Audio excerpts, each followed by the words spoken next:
Chapter 281.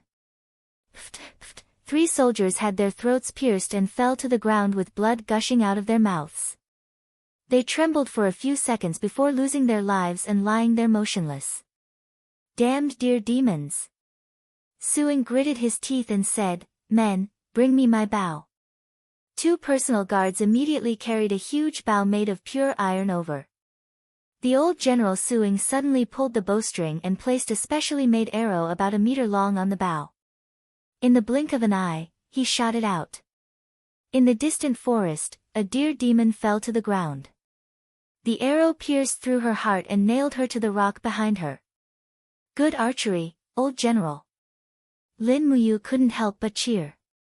Even Wei Chou couldn't help but feel his blood boil. Old general's archery is godly, truly admirable. Suing smiled faintly. You flatter me, Major General. Suing hasn't had any great achievements in this life. The only thing I've learned is my arm strength.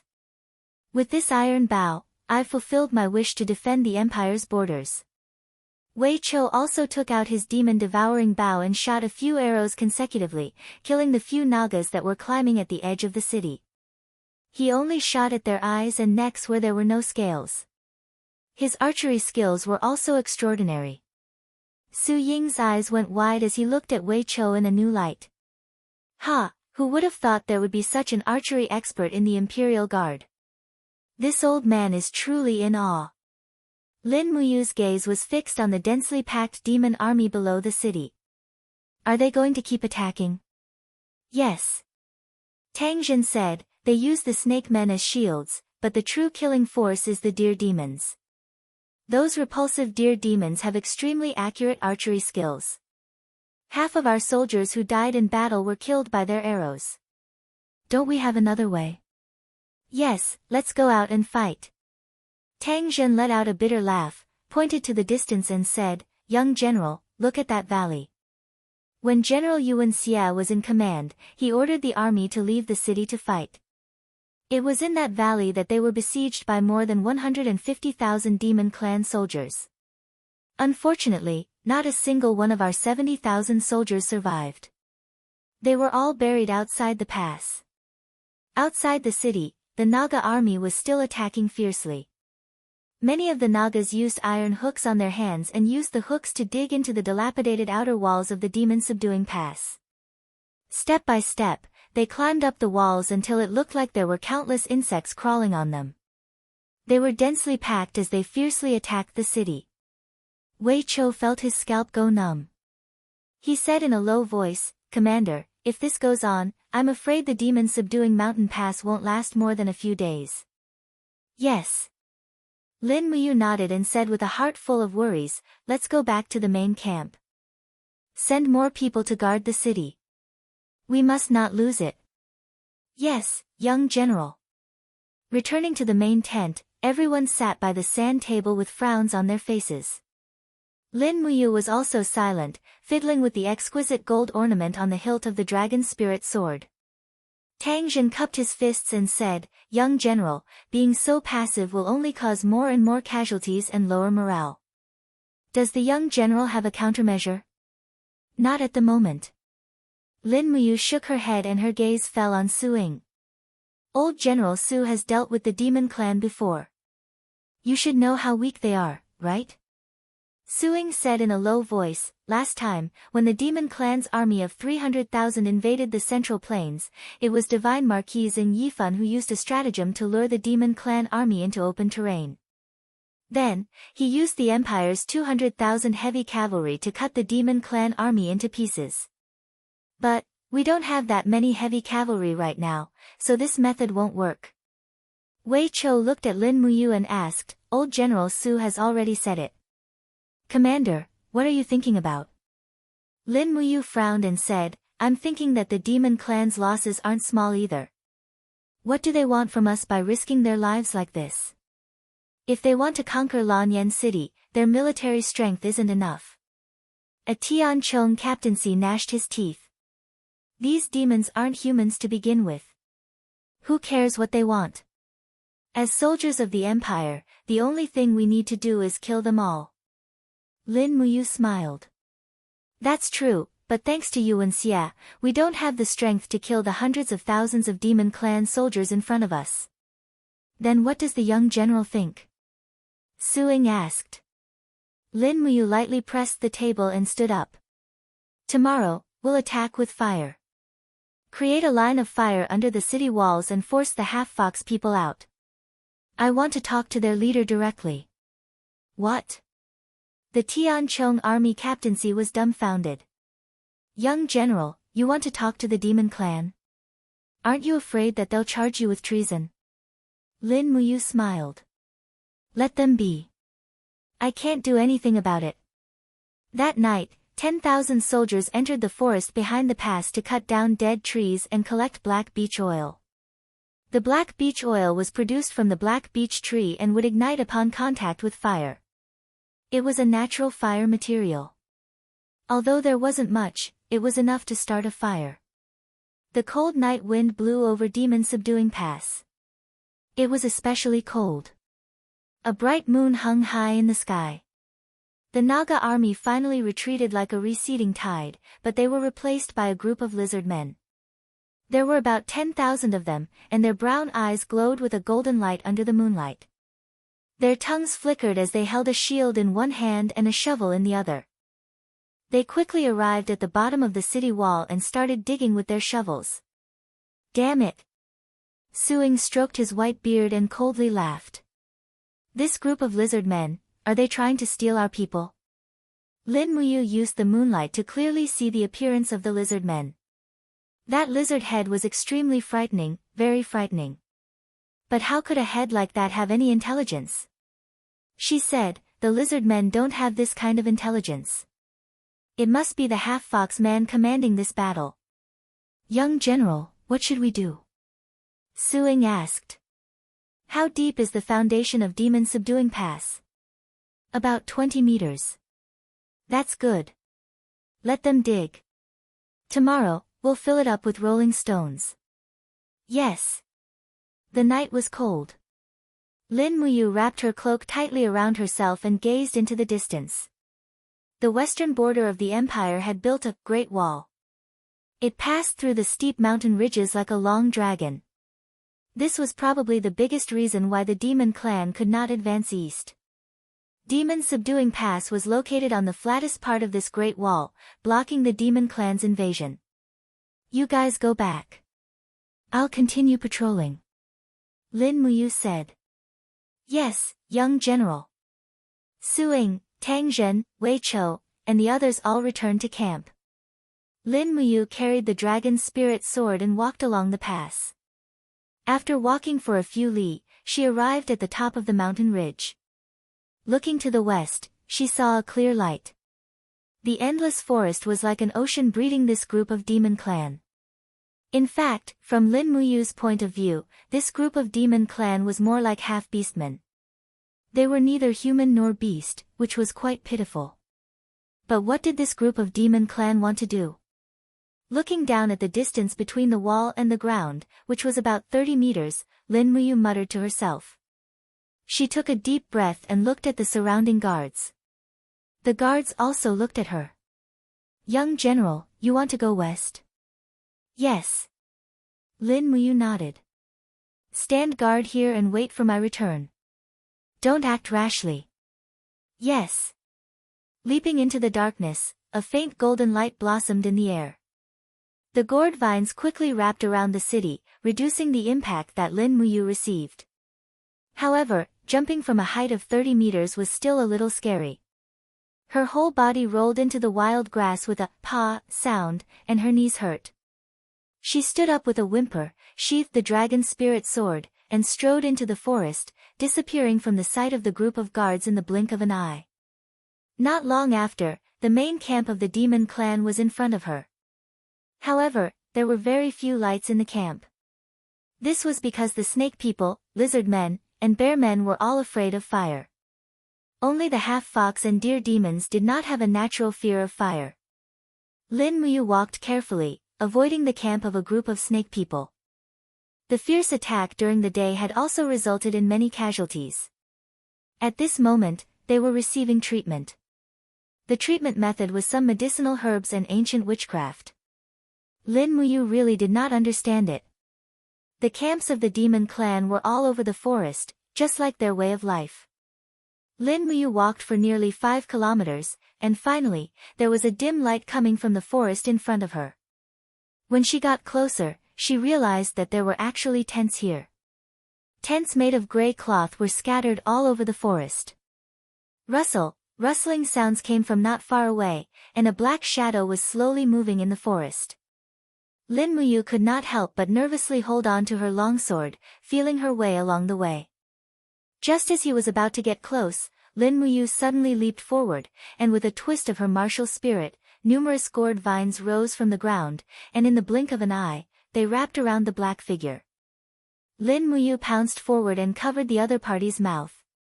She drew her sword, and the blade of the sword, which was shrouded in flames, was placed on the other party's neck. She whispered, "Don't scream, or else I'll kill you." However, under the light of the dragon spirit sword, Lin Muyu saw that the person in front of her was a young girl. She looked a little coquettish, with a pair of fox ears on her head and a fluffy tail swaying behind her. She looked at Lin Muyu in horror and struggled with all her might, but she could not break free from the tough gourd vines. Lin Muyu was startled. She had never thought that the half-fox people would have women. However, thinking about it, how could they reproduce without women? She couldn't help but laugh at herself. "If you don't say anything, I'll let go of you. Otherwise, I'll kill you," he said coldly. "If you agree, then your head is up." The half-fox girl quickly nodded her head, and Lin Muyu let go of her and asked, "Who are you?" The half-fox girl's eyes widened, and she said in an indistinct voice, I'm the Saintess Maid, Saintess. And, the endless forest fire god sex Saintess." Lin Muyu was at a loss, and said, "Tell me, the demon race has been dormant for several decades, why did they suddenly attack the human empire?" A trace of panic flashed through the girl's eyes, and she shook her head, I can't say, or else I'll be betraying the Saintess." "Are you going to say it or not?" Lin Muyu's sword was pressed against her snow-white neck. The girl closed her eyes, and tears flowed down. Her tail swayed back and forth, and her ears trembled. She cried and said, "Kill me, it's a pity that Hong Luo can no longer serve the Saintess, truly unyielding." Lin Muyu sighed. Chapter 282. Then why did you come out so late at night? Lin Muyu changed the topic and asked another question. The girl named Hong Luo had tears flowing down her face. She blinked her eyes at Lin Muyu and actually asked, "Who are you? Why should I tell you?" "Me?" Lin Muyu smiled brightly, "Oh, I am hunting in the mountains." Hong Luo's eyes were red, "You're lying.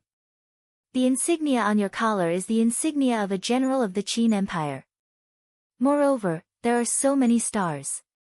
You must be a high-ranking official. You. Who are you?" "I am the one interrogating you, not you interrogating me." Lin Muyu's eyes turned cold as she said, "Speak, why did you leave the camp and come to the wilderness?" Hong Luo didn't say anything.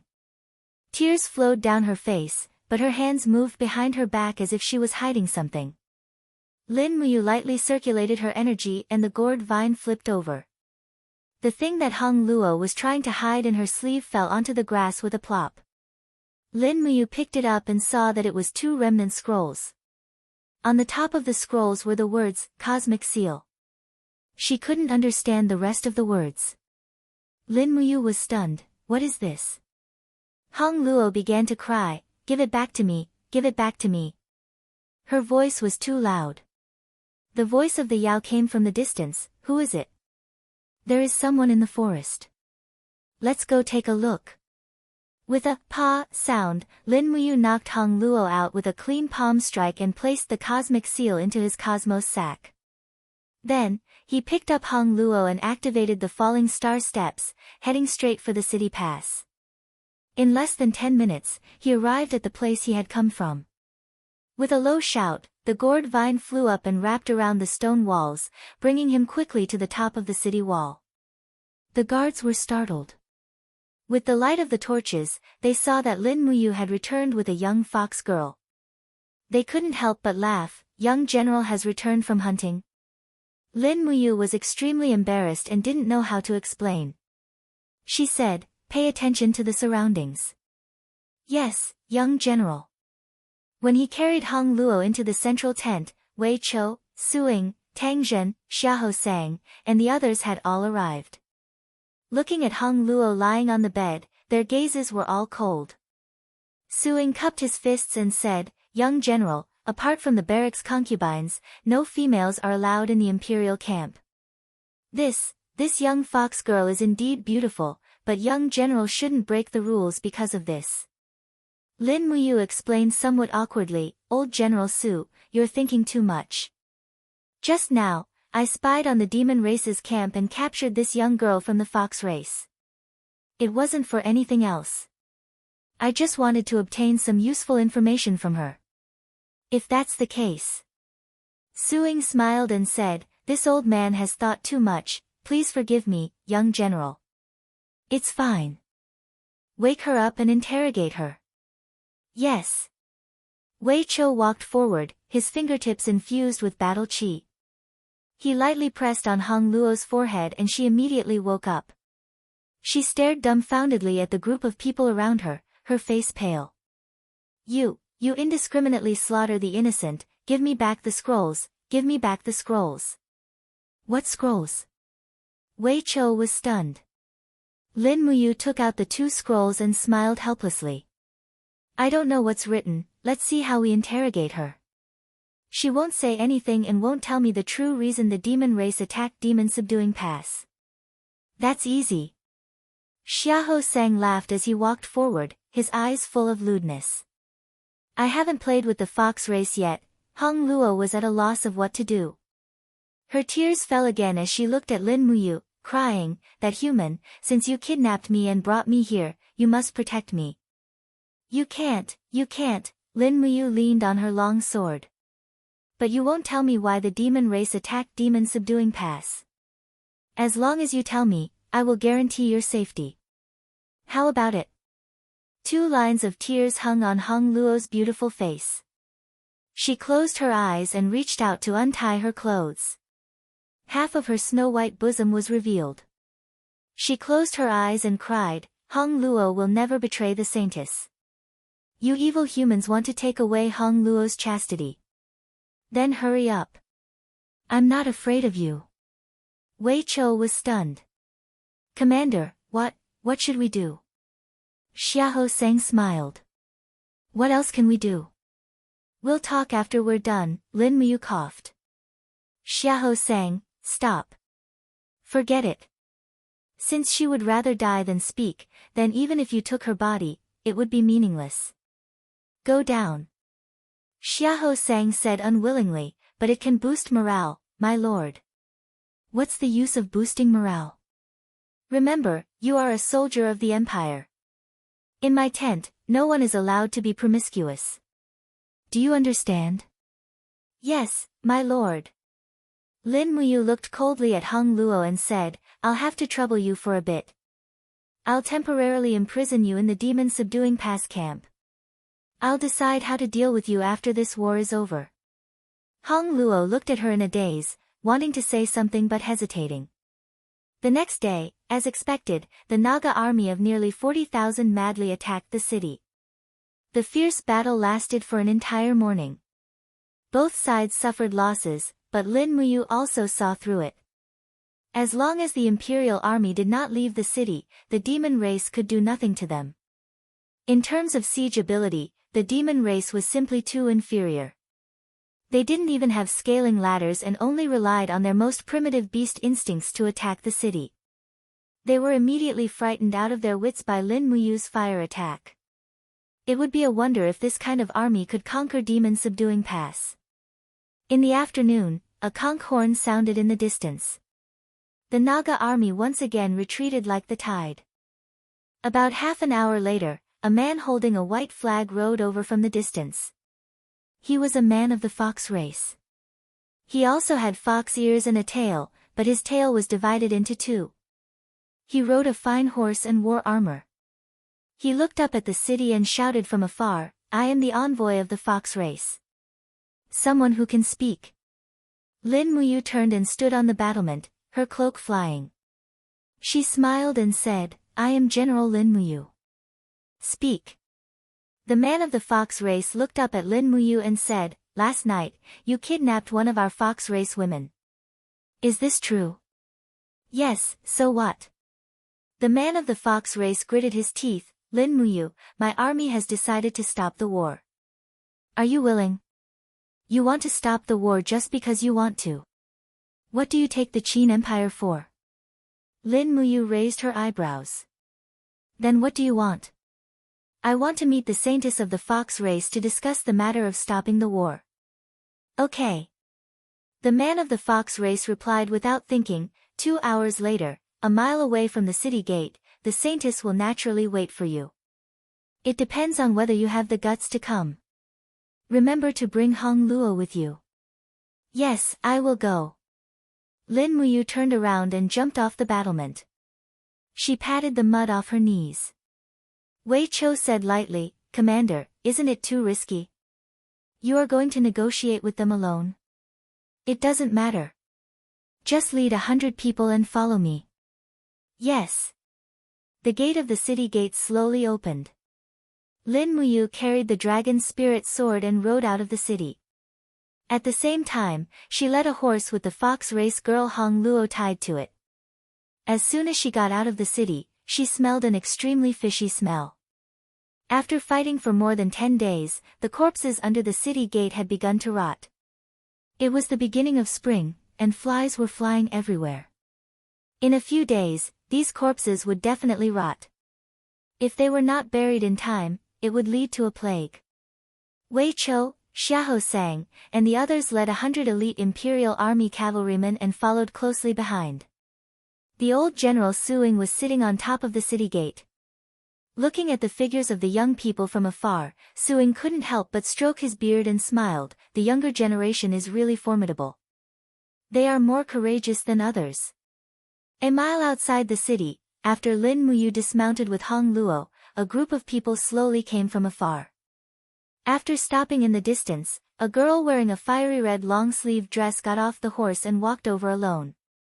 Her appearance was elegant, but she was also from the fox race. Behind her were 3 tails that were wrapped in flames. This made Lin Muyu think of Tang Xiaoxi. However, after Tang Xiaoxi transformed into a 9-tailed demon fox, she was much more beautiful and imposing than this saintess. Saintess, it's all because of Hong Luo's carelessness. Hong Luo cried from afar. Are you all right, Hong Luo? The saintess frowned and asked. I'm fine. It's just that the dossier was taken away by this person. What? The dossier was taken away. The saintess gritted her teeth. Lin Muyu let go of her hand, letting Hong Luo go back. She raised her hand to pull out the dragon's spirit sword and propped it on the ground. She said, You're the saintess of the Skyblaze sect, right? Now can you tell me why your demon race attacked the human race's territory? Isn't it good that everything was peaceful before? Is it good? The saintess's eyes were filled with killing intent. She said, You sent an army to hunt down our 9-tailed fairy fox, and this is called peaceful?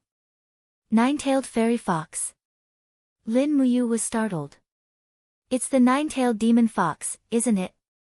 Even if we humans hunt down the 9-tailed demon fox, what does it have to do with you? The saintess suddenly shook her sleeves. Flames lingered around her body, and the 3 tails behind her rapidly burst into flames. Her expression was even somewhat sinister.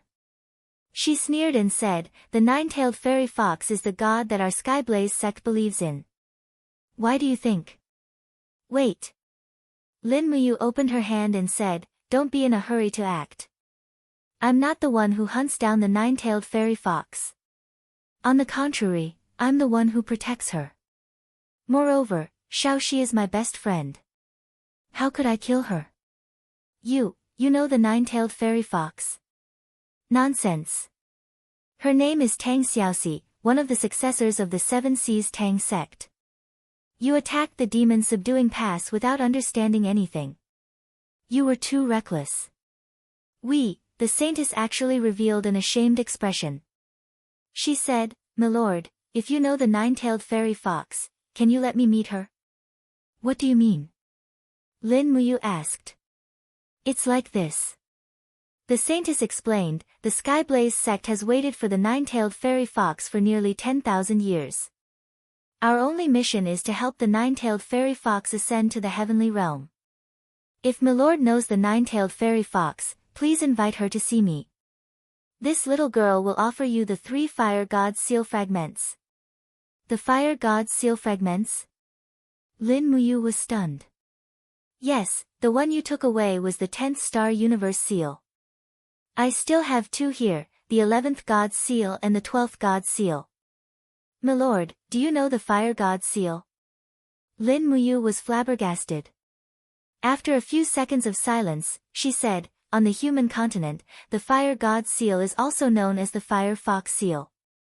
It's the unique technique of the Seven Seas Tang sect. The saintess was speechless. However, everyone thought that the fire fox seal only had 9 heavens. They didn't know that there were 3 fragments, a total of 12 heavens. It was hard to imagine how strong Tang Xiaoxi would be if she learned the complete 12 heavens of the fire god's seal. Thinking of this, Lin Muyu actually became a little excited. The nine-tailed fairy fox was not a demon, but a god. Tang Xiaoxi's transformation was not a demon, but an immortal transformation. Chapter 283. The saintess smiled and looked deeply at Lin Muyu. She said, looking at your imperial rank, you are already the commander of an army. It is really fortunate for the queen to have a friend like you. I only hope that you can bring the queen to the forest of infinity. The entire demon race will be grateful to you. Lin Muyu was a little vigilant. She smiled and said, Xiaoxi is your queen. Ha, I am a simple person. I think, you are eagerly looking forward to Xiaoxi going to the forest of infinity. You must need her to do something for the demon race, right? The saintess was slightly stunned, as if her thoughts had been seen through. At this moment, in the crowd behind the saintess, a snake man general carrying a battle axe rushed over. His scaly face was full of anger. He shouted, hashtag at hashtag yen hashtag at and hashtag 22 hashtag yen hashtag %%. She didn't understand a word, but it was obviously not good. Lin Muyu raised her eyebrows. Her palm was already pressed on the hilt of her sword. She said coldly, do you want to attack me? If you are not afraid of death, then come and try. The Naga general let out a furious roar and brandished his axe, creating a gust of wind. General Helion.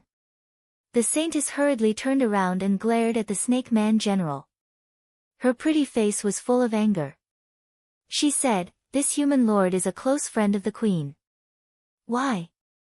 Do you want to destroy the future of the entire demon race? Mani. The snake man general slowly put down his battle axe and stood behind the saintess. However, with a hissing sound, he spat out his tongue at Lin Muyu. The corners of his mouth were full of a grin. It seemed that as long as Lin Muyu was a little careless, she would be swallowed by him.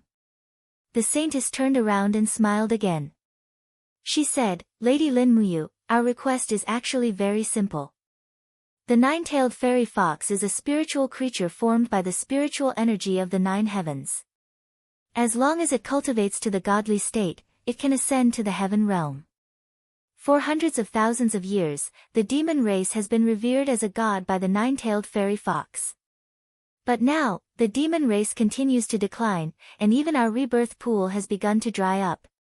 If this continues, I'm afraid that in another few thousand years, the demon race will disappear from the mainland. Lin Muyu narrowed her eyes and smiled. So, when the nine-tailed fox spirit appeared on the mainland, you saw hope. She must have something that the demon clan needs, right? The saintess was startled. Yes. Lin Muyu frowned and turned to leave. Then we have nothing to talk about. Pack up and prepare for battle. Wait, lady. The saintess hurriedly took a few steps forward and said, once the nine-tailed fairy fox appears, she will be the queen of our demon race. All we need is a drop of her blood. As long as the nine-tailed fairy fox's blood is a drop, the rebirth pool will be able to regain its divine power and allow our demon race to continue to thrive. Lin Muyu stopped and asked, then what can Xiaoxi get? The saintess smiled. In the back mountain of the demon race's main altar, there is a spring called the Fountain of Immortality. Although it doesn't have the effect of immortality, it has an even more magical effect. As long as you bathe in the Fountain of Immortality once, it can suppress the divine power in Her Highness' body and allow her to restore her original body. In the future, she will be able to change as she pleases. Could it be that, isn't that enough? Moreover, as long as Her Highness is willing to enter the Endless Forest once, you can take the 11th and 12th level of the Fire God's seal from this servant. Lin Muyu's heart moved. She narrowed her eyes at the three-tailed fox saintess and said, if you let Xiaoxi enter the Endless Forest, who knows if the Nagas, bear men, and lizard men behind you will ambush and harm her? Why should I believe you? This, the saintess bit her lip, her face full of helplessness. You humans are always so suspicious. Then, lady, please speak. As long as your request isn't too outrageous, this servant will naturally do my best to fulfill it. Lin Muyu raised her brows and said, that's good. I will invite Xiaoxi to the Demon Suppression Pass. What you have to do is also very simple. I want you to hand over 30,000 Fox Clan troops and 20,000 Tree Demon troops. Let them put down their weapons and enter the Demon Suppression Pass to be guarded by my troops. Only then will Xiaoxi leave the city and enter the Endless Forest. After she has really shed her 9 tails, I will naturally let these 50,000 captives go. The saintess looked at her in shock, her body trembling slightly. 30,000 Fox Clan troops. 20,000 Tree Demon troops. This is the most elite force of our demon clan. Lady, if you go back on your word, I'm afraid our entire demon clan will be exterminated by the humans. Lin Muyu took a deep breath and looked deeply at her. Saintess, please believe me. The weight of Xiaoxi in my heart will definitely surpass your measly 50,000 demon clan troops. I will accompany her into the Endless Forest. Is that enough? The saintess thought for a moment and bit her lip. Lady, is this just a deal? The Xiaoxi you speak of, is our queen. As long as she gives the order, we are willing to do anything. This is the loyalty of our demon clan. Do you understand this kind of loyalty? I understand. The corners of Lin Muyu's mouth rose. She smiled and said, but there is no trust without reason in this world. If you can convince me with just a few words, it can only mean that I'm stupid. If I'm so stupid, won't I harm Xiaoxi? The saintess smiled. This servant understands. Then please immediately invite Her Highness to Demon Subduing Pass. Our hundreds of thousands of demon clan members will wait here for Her Highness' arrival. Lin Muyu nodded. But at this moment, a rider galloped out from the pass. It was Tang Zhen. He held a war flag in his hand and his face was full of smiles. He said loudly, Young General, Commander Feng Jixing has led 10,000 troops to Demon Subduing Pass with provisions, equipment, and medicine. Moreover, Her Highness Qin Yin and Princess Tang Xiaoxi have also come with them. They have already entered the pass. Good. Lin Muyu was overjoyed. Tang Xiaoxi had actually come with Qin Yin. This was even better. She turned to the saintess and said, Good, go and organize your troops. In a moment, I will open the gates. Have your 50,000 troops put down their weapons and enter the city as prisoners. Then I will take Xiaoxi out of the city and into the Endless Forest to fulfill your wish. The saintess looked at Lin Muyu excitedly and said, That. Can you let this servant see Her Highness the Queen first? As long as I see her, I will have no doubts about you. I will certainly carry out the deal you suggested. Lin Muyu nodded, all right then, follow me into the pass, but you can only go in alone. Get the other Fox Clan members to guard outside. Yes. The saintess turned around and used an incomprehensible language to speak to the Naga and Fox clan generals behind her. Immediately, the Naga general angrily shouted in the Naga language. A handsome Fox clan general cupped his fists and said, "Saintess, you mustn't do this. How can we trust this human so easily? Humans are always cunning. Saintess, have you forgotten how Xing Yifan deceived the trust of the previous generation's saintess and started a war that almost wiped out the demon clan's army?" The saintess slowly nodded. "I know, but Her Highness the Queen is in their hands. I have no choice but to take the risk. Don't worry, I believe in this Lord Lin Muyu. Moreover, I have no other choice. For the future of the demon clan, I can only take this risk."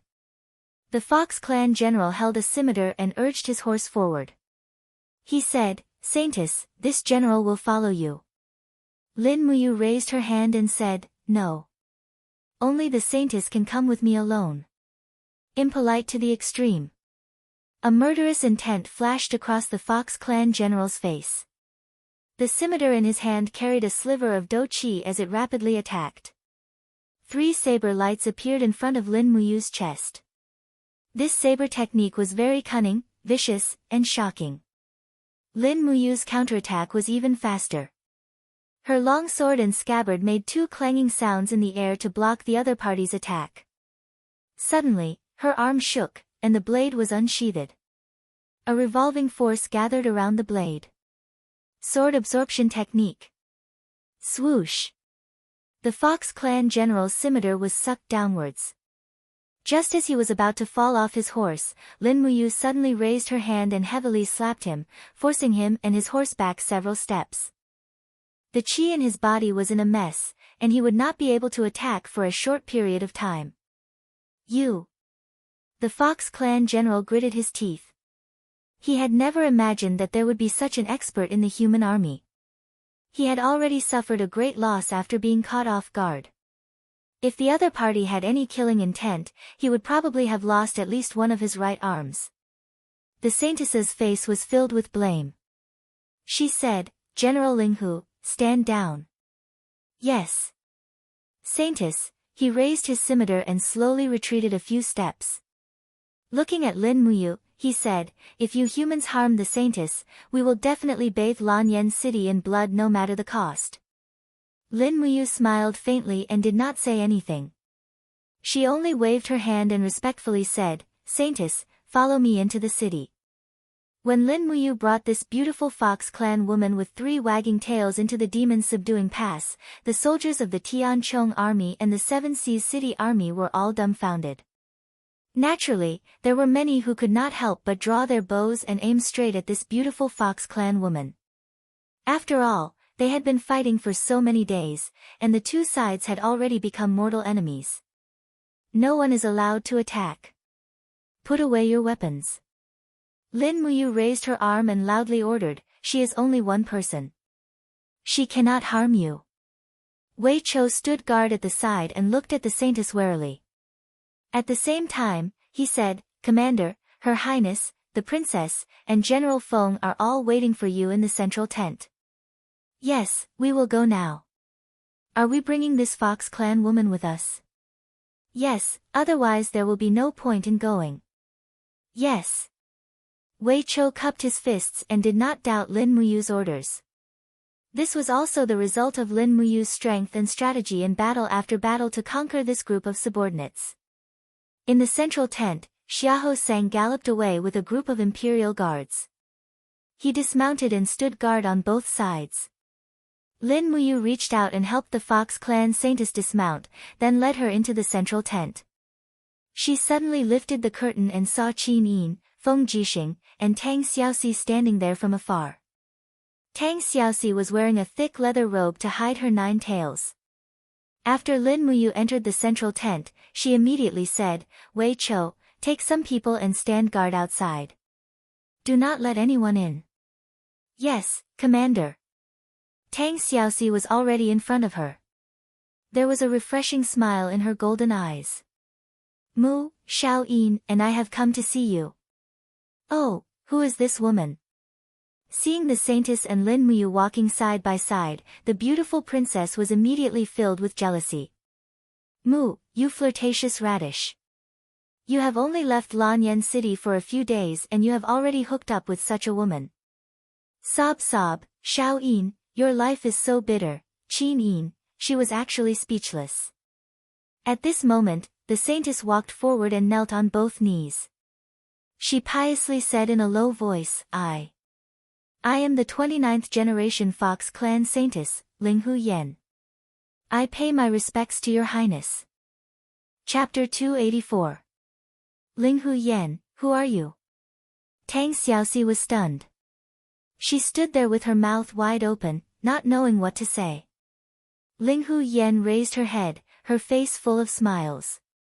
Perhaps it was due to her excitement, but the three tails behind her swayed gently. She said, you are a nine-tailed fairy fox, and I am a three-tailed fox. We are originally of the same bloodline. Your nine-tailed body is a gift from the heavens, and it is also a gift from the heavens to our Fox Clan's king. Lin Muyu explained from the side, generally speaking, Xiao Shi, it is not a bad thing for you to transform into a nine-tailed fairy fox. You are fated to be the supreme ruler of the demon clan. I helped you make a deal with them. Xiao Shi, as long as you agree to give them a drop of blood, then you can become the ruler of the entire demon clan. Moreover, you can also obtain 3 incomplete cultivation scrolls of the Fire Fox Seal, which are the 10th, 11th, and 12th heavens, the Cosmic Star Seal, the Divine Punishment Seal, and the God-Slaying Seal. What? Tang Xiaoxi was even more shocked. Isn't the Fire Fox Seal only 9 heavens? Then, there are 3 heavens. Heavens? This is something that even grandfather doesn't know about. Qin Yin, on the other hand, had a worried look on her face as she stepped forward and held Lin Muyu's hand. She stood on tiptoe and whispered in his ear, Big brother Ayu, those who are not of our clan are definitely not of the same mind. Could the Fox clan be lying to us? Xiaoxi's safety is the most important thing. Big brother Ayu, you mustn't let Xiaoxi take risks. Lin Muyu nodded and patted Qin Yin's shoulder. Don't worry, Xiao Yin. I know what I'm doing. Tang Xiaoxi thought silently for a while and said, the Cosmic Star Seal, the Divine Punishment Seal, and the God-Slaying Seal couldn't be lying to me to go to the Fox clan, right? Although I don't look like a human right now, I have a human heart. Lin Muyu held back her laughter and said, I know these can't convince you. Then there's one more thing. After entering the Endless Forest, there's an immortal spring in the mountain behind the demon clan's headquarters. As long as Xiao Shi bathes in the spring, you can transform into your current form, allowing you to return to your human form, and from now on, you can freely return to your nine-tailed form. Are you willing? For Tang Xiaoxi, this was the most important thing. After all, she had been a human for 20 years, and now she had suddenly turned into a nine-tailed demon fox. This change was too difficult for her to accept. Moreover, how could she continue to live a normal life in this form? In order to hide her 9 tails, she had to wear this thick robe for many days. She could no longer wear the beautiful clothes of the empire. All right then. She nodded in agreement. Saintess Linghu Yan was overjoyed. She hurriedly knelt down again and said, Many thanks for your highness' gift. The demon clan can rise again. This is great. We don't have to be bullied anymore. Lin Muyu raised her eyebrows and said, If Xiao Shi becomes your queen, you must also make an alliance with the humans. You can't suddenly launch a large-scale attack like this time. Linghu Yan smiled and said, Of course. However, the demon clan is willing to coexist peacefully with the humans. I'm afraid that the humans are not willing to live in peace with the demon clan. Once the human army crosses the demon subduing pass and invades the endless forest, the demon clan will fight to the death to protect their homeland. You can rest assured. Lin Muyu waved her hand and introduced, This is Her Highness Qin Yin, the future queen of the empire. We can conclude this peace treaty now. From now on, the humans won't advance westward, and the demon clan won't be able to cross the demon subduing pass. What do you think? Ling Hu Yen said respectfully, yes, the demon clan won't lightly attack. Please rest assured, Your Highness. Qin Yin nodded and said, the humans won't advance westward either. Ling Hu Yen straightened her body and looked at Tang Xiaoxi. She smiled and said, this servant has a presumptuous request. Now, can Your Highness let this servant see the true appearance of the nine-tailed fox? Ah! Tang Xiaoxi was stunned and looked at Lin Muyu. Ling Hu Yen wanted to verify her identity. Lin Muyu nodded and said, yes, let her see. Okay. Tang Xiaoxi raised her hand to untie the tie at her collar and handed the robe to Qin Yin. The next moment, the 9 flame tails behind her swayed slowly in the air. The fox ears on her head trembled lightly. She was very intelligent. Her golden eyes were smiling and she asked, Ling Hu Yen, now that you've seen it, are you satisfied with my current appearance? Ling Hu Yen was dumbfounded.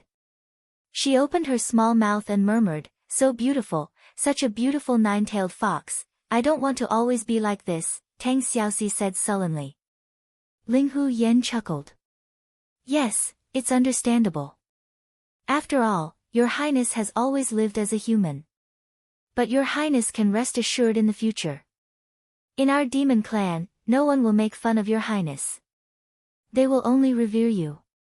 No. Tang Xiaoxi looked nervous and said, I won't live in the demon clan. I want to live in the imperial capital.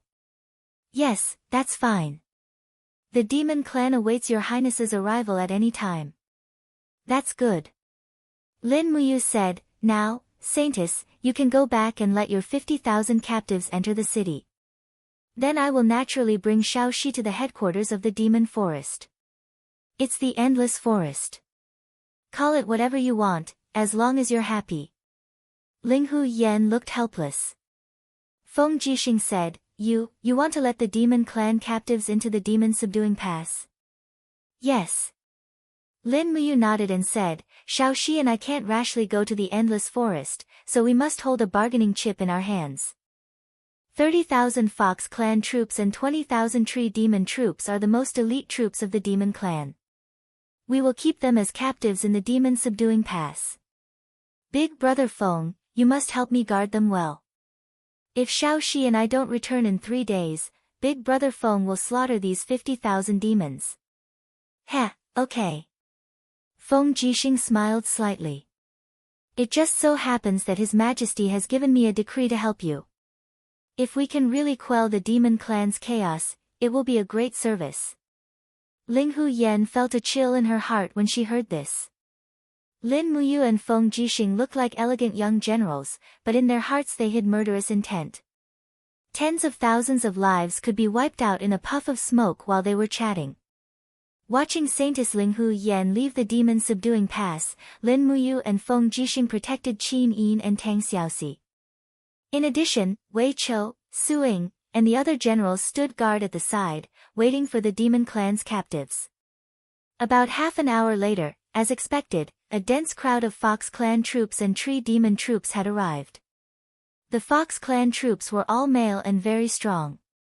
Their women were probably only used for reproduction. The Tree demons had all placed their bows and arrows at the foot of the city and entered the city one after another. There was a captive camp in the demon subduing pass, a camp made of steel. After entering, one could not leave without a key. Moreover, it was enough to imprison 50,000 captives, so it was relatively safe. After more than an hour, all 50,000 captives had entered the cages, sitting there quietly. When Lin Muyu brought Tang Xiaoxi and Qin Yin to patrol, a group of Fox clan members looked at Tang Xiaoxi's golden eyes, their faces full of worship. They all knelt on the ground and said in unison, Your Highness Shi. Qin Yin smiled slightly, the Empire has another highness. Tang Xiaoxi held back her laughter, Shao Yin, don't make fun of me. Humph, do you think I want to? I actually want to be a normal human. Who would have thought that there would be another me living in my body? Lin Muyu said, fortune and misfortune go hand in hand, so it might not be a bad thing. Well, at least it's a good thing now. Shaoxi, you alone managed to quell the chaos of the demon clan. This is a great merit. You don't know, but if it weren't for you, I'm afraid we would have had to sacrifice the lives of at least 100,000 soldiers in order to exterminate the entire demon clan. That was a great price to pay. Feng Jixing smiled at the side and said, Are you sure that we can exterminate the demon clan with just 100,000 soldiers? Lin Muyu smiled slightly, yes. Good boy, you're really arrogant, but I like it. Feng Jixing quickly walked over to Saintess Linghu Yan's side and said with a smile, Beauty Linghu, does your Fox clan have many Fox clan beauties? Linghu Yan was taken aback. I wonder why the general is asking about this. There's no deeper meaning. Feng Jixing smiled and said, Look, as a commander, I'm almost 30 years old, but I'm still alone. If the holy maiden doesn't mind, can you introduce me to 2 or 3 beauties from the Fox race? Qin Yin giggled, My great General Feng, you still want 2 or 3? Lin Muyu also smiled, Big brother Feng is really greedy. 2 of us is enough. Which 2? Feng Jixing said with a teasing smile, The 2 or 3 I want are all Fox clan girls. You want 2? Humph, 2 highnesses. Who's the greedy one?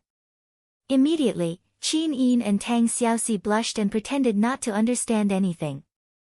Linghu Yan held back her laughter and said, General Feng, if you want to marry a Fox clan girl, then come with us. As long as you like her, I can help you decide. Feng Jixing was speechless and said with a smile, Then forget it. I'll stay at Suppressing Demon Pass to protect Her Highness Yin.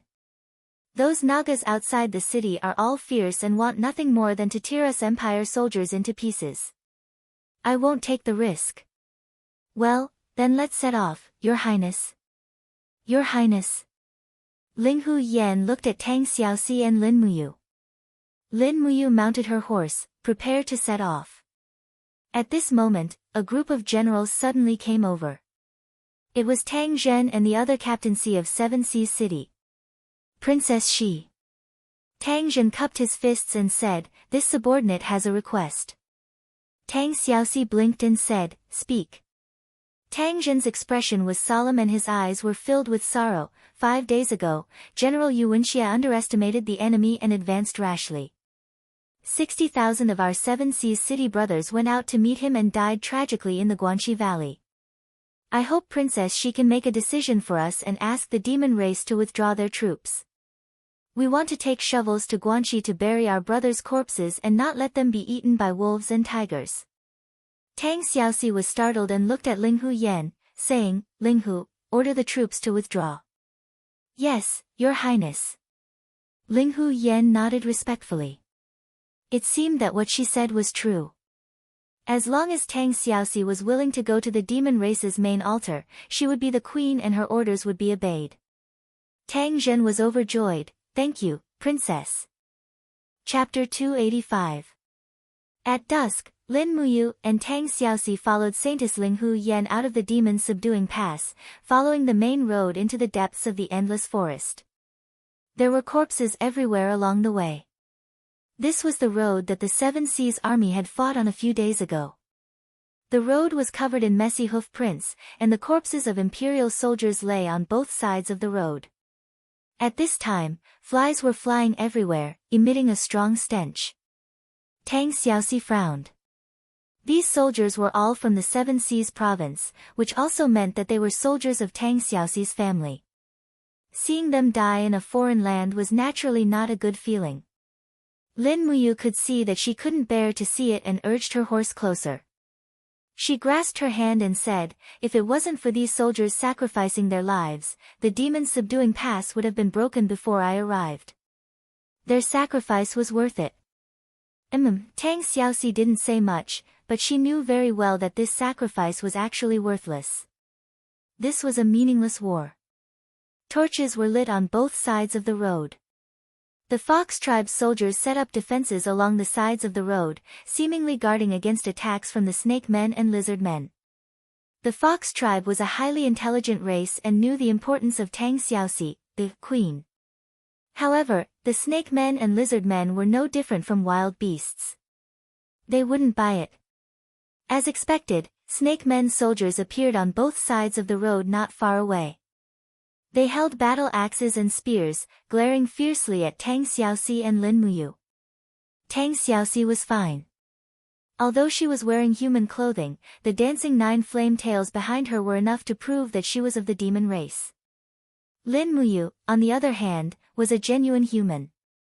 The 3 golden stars on her collar shone with a frightening luster under the light of the flames. This was equivalent to telling the other races that she was a high-ranking human general. Rustle, her palm moved lightly and grasped the hilt of her sword. Lin Muyu looked around with a cautious expression, the golden light within her body ready to summon the golden gourd to battle at any time. Ling Hu Yen saw clearly and said with a smile, "Don't worry, young general. Without my orders, these snake men won't attack you." "Yes." Lin Muyu turned her head and looked into the distance. She saw 2 bear men soldiers fighting over food in the grass, and the food was actually a human arm. The insignia on the arm was the garrison insignia of the Seven Seas city. These bear men actually ate humans. Heavens! His whole body trembled slightly, and he said in a stern voice, "Ling Hu Yen, you people eat people." Ling Hu Yen was slightly taken aback, and faintly said, "The Fox clan will never eat humans, but the snake men, bear men, and lizard men have very low intelligence, and are only very low-level warriors. This is a kind of innate instinct of theirs, and we ask the young general to forgive us. It's already very difficult for the Fox clan to command them. If we let them restrain this natural instinct, I'm afraid it will be very difficult for the entire demon clan to unite." Lin Muyu remained silent. Tang Xiaoxi couldn't help but say, "No. Absolutely not. We can't let them continue to eat people in the future. We must stop them, yes, Your Highness. This servant will do her best to change everything." The holy maiden said respectfully, while looking at Lin Muyu's expression, and said, "Young general, what are you thinking about?" Lin Muyu's hand did not move away from the hilt of his sword. He suddenly turned his face, and his handsome face was covered in frost, and he said in a cold voice, "I have an urge, to lead the human army and sweep through the endless forest, and kill all the demon clan." "You," Ling Hu Yen felt a chill from the bottom of her heart.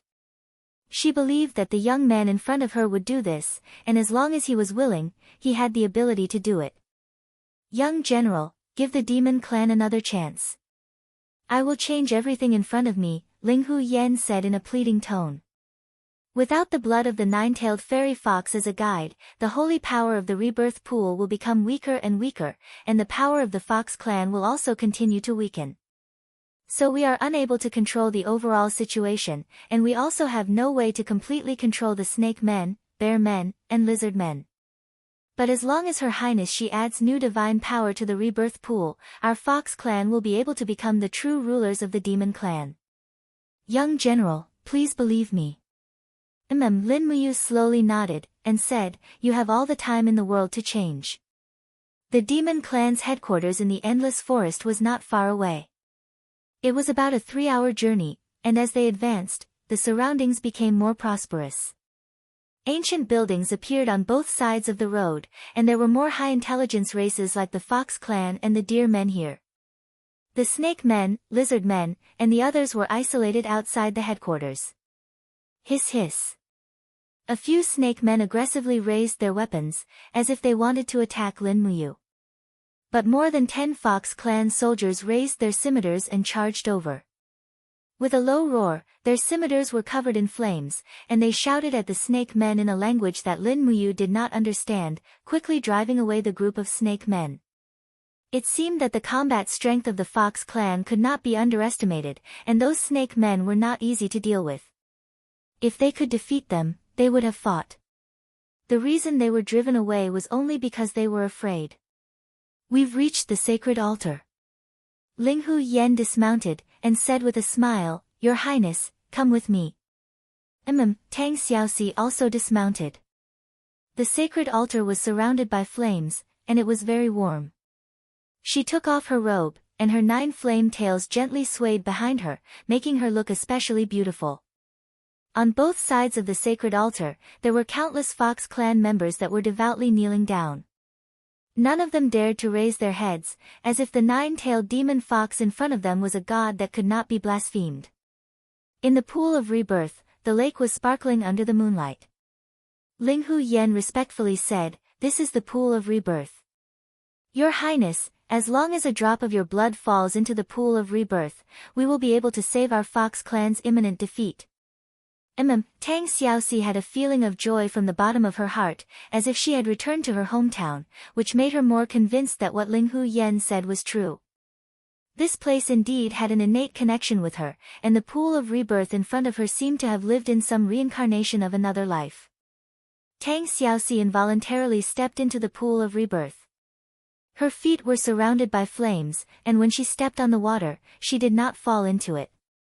Ripples appeared under her feet, which was magnificent and magnificent. Under the moonlight, Tang Xiaoxi took out the dagger at her waist, and gently cut her finger. Suddenly, a few drops of blood fell into the pool. Splash! The blood splashed on the surface of the water, and instantly turned into a raging flame, which surged towards the whole pool of rebirth. The divine power was dense, and the sky was full of thunder and lightning, as if it was confirming an ancient legend. The next moment, the whole pool of rebirth blossomed with golden light, which soared into the sky. Tang Xiaoxi just stood quietly on the water, bathing in the golden splendor of the sky. Her whole body was filled with a refreshing feeling, and it seemed that she was enjoying it very much. Even Linghu Yan knelt down, and her beautiful eyes were filled with excitement and joy. The pool of rebirth has recovered.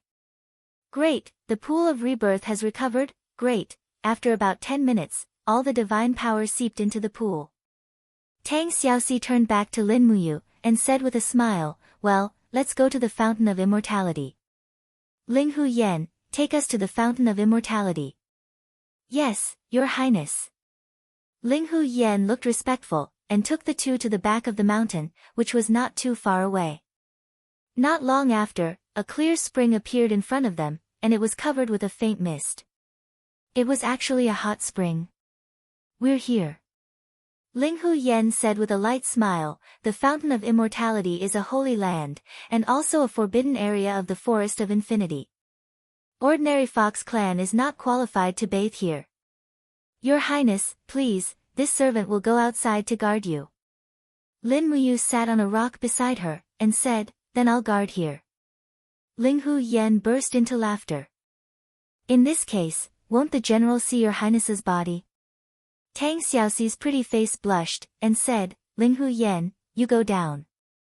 "It's fine, it's not like he hasn't seen." Lin Muyu also blushed, "Look at you guys, as if I'm that kind of person." "You're not that kind of person." Tang Xiaoxi tilted her head, and said with a smile, "I'm doing this to protect you." Someone continued to quibble. Tang Xiaoxi turned her back, and took off her clothes one by one. The mist lingered around her, and it was hard to see her clearly. Not long after, the beautiful girl's naked body appeared in the moonlight under the lingering mist. Her snow-white and smooth skin was very enchanting, and the 9 flame tails gently swayed in the air, making the already stunning Tang Xiaoxi even more alluring. Stepping on the pebbles and entering the spring, a silky smooth feeling wrapped around her body, and Tang Xiaoxi couldn't help but moan with pleasure. Lin Muyu lay on a rock, and looked up at the stars in the sky. He really didn't want to peep at a beauty bathing, but this place was in the inner circle of the Fox clan, and it was really too unsafe. He had to protect Tang Xiaoxi at all times. After nearly half an hour, Tang Xiaoxi also lay in the spring and soaked for half an hour. "Moo, moo," she shouted with a smile. "What's wrong?"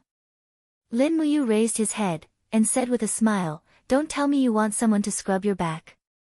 In any case, I'm still a royal guard, and I have to pay to scrub your back." "Nope." Tang Xiaoxi stood up, and said with an ecstatic smile, "Moo, look at me."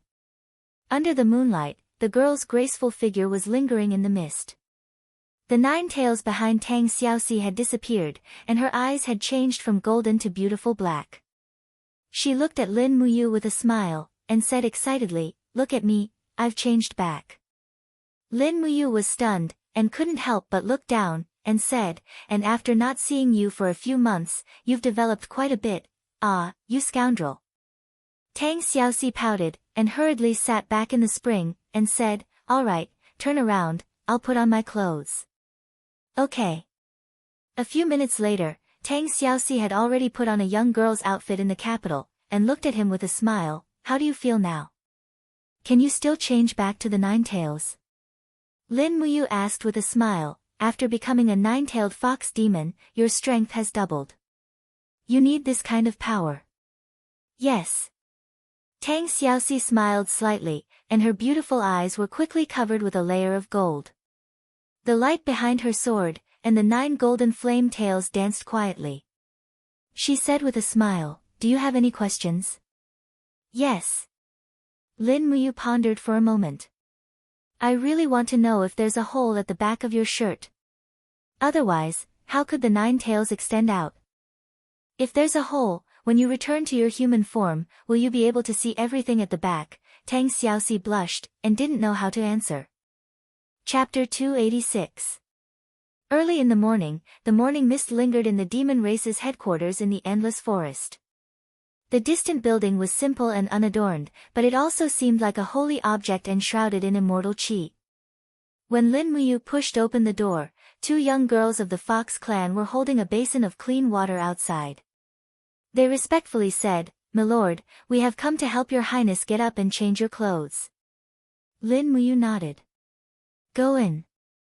Tang Xiaoxi washed up while Lin Muyu leaned against the railing and looked at the scene in the distance. A group of youths of the Fox clan were urging their warhorses to gallop on the drill ground. They were training cavalry tactics such as stabbing, hacking, and encirclement. It seemed that after their failure decades ago, the demon race seemed to be looking for tactics to deal with the heavy cavalry of the humans. On the side, Saintess Linghu Yen was sitting on the stone platform under the railing. She said with a smile, "Young general, how are the light cavalry of our Fox clan?" "Average." Lin Muyu rubbed his nose. He was not lying. The skills and riding skills of these youths of the Fox clan were indeed very immature compared to those of the Imperial Army, Forbidden Army, and Longdan Army camp. Their understanding of cavalry tactics was only superficial. However, he still narrowed his eyes and said, "But the warhorses of the Fox clan are indeed of excellent quality. Their speed and charging power are both considered top-notch. Young general has good eyesight."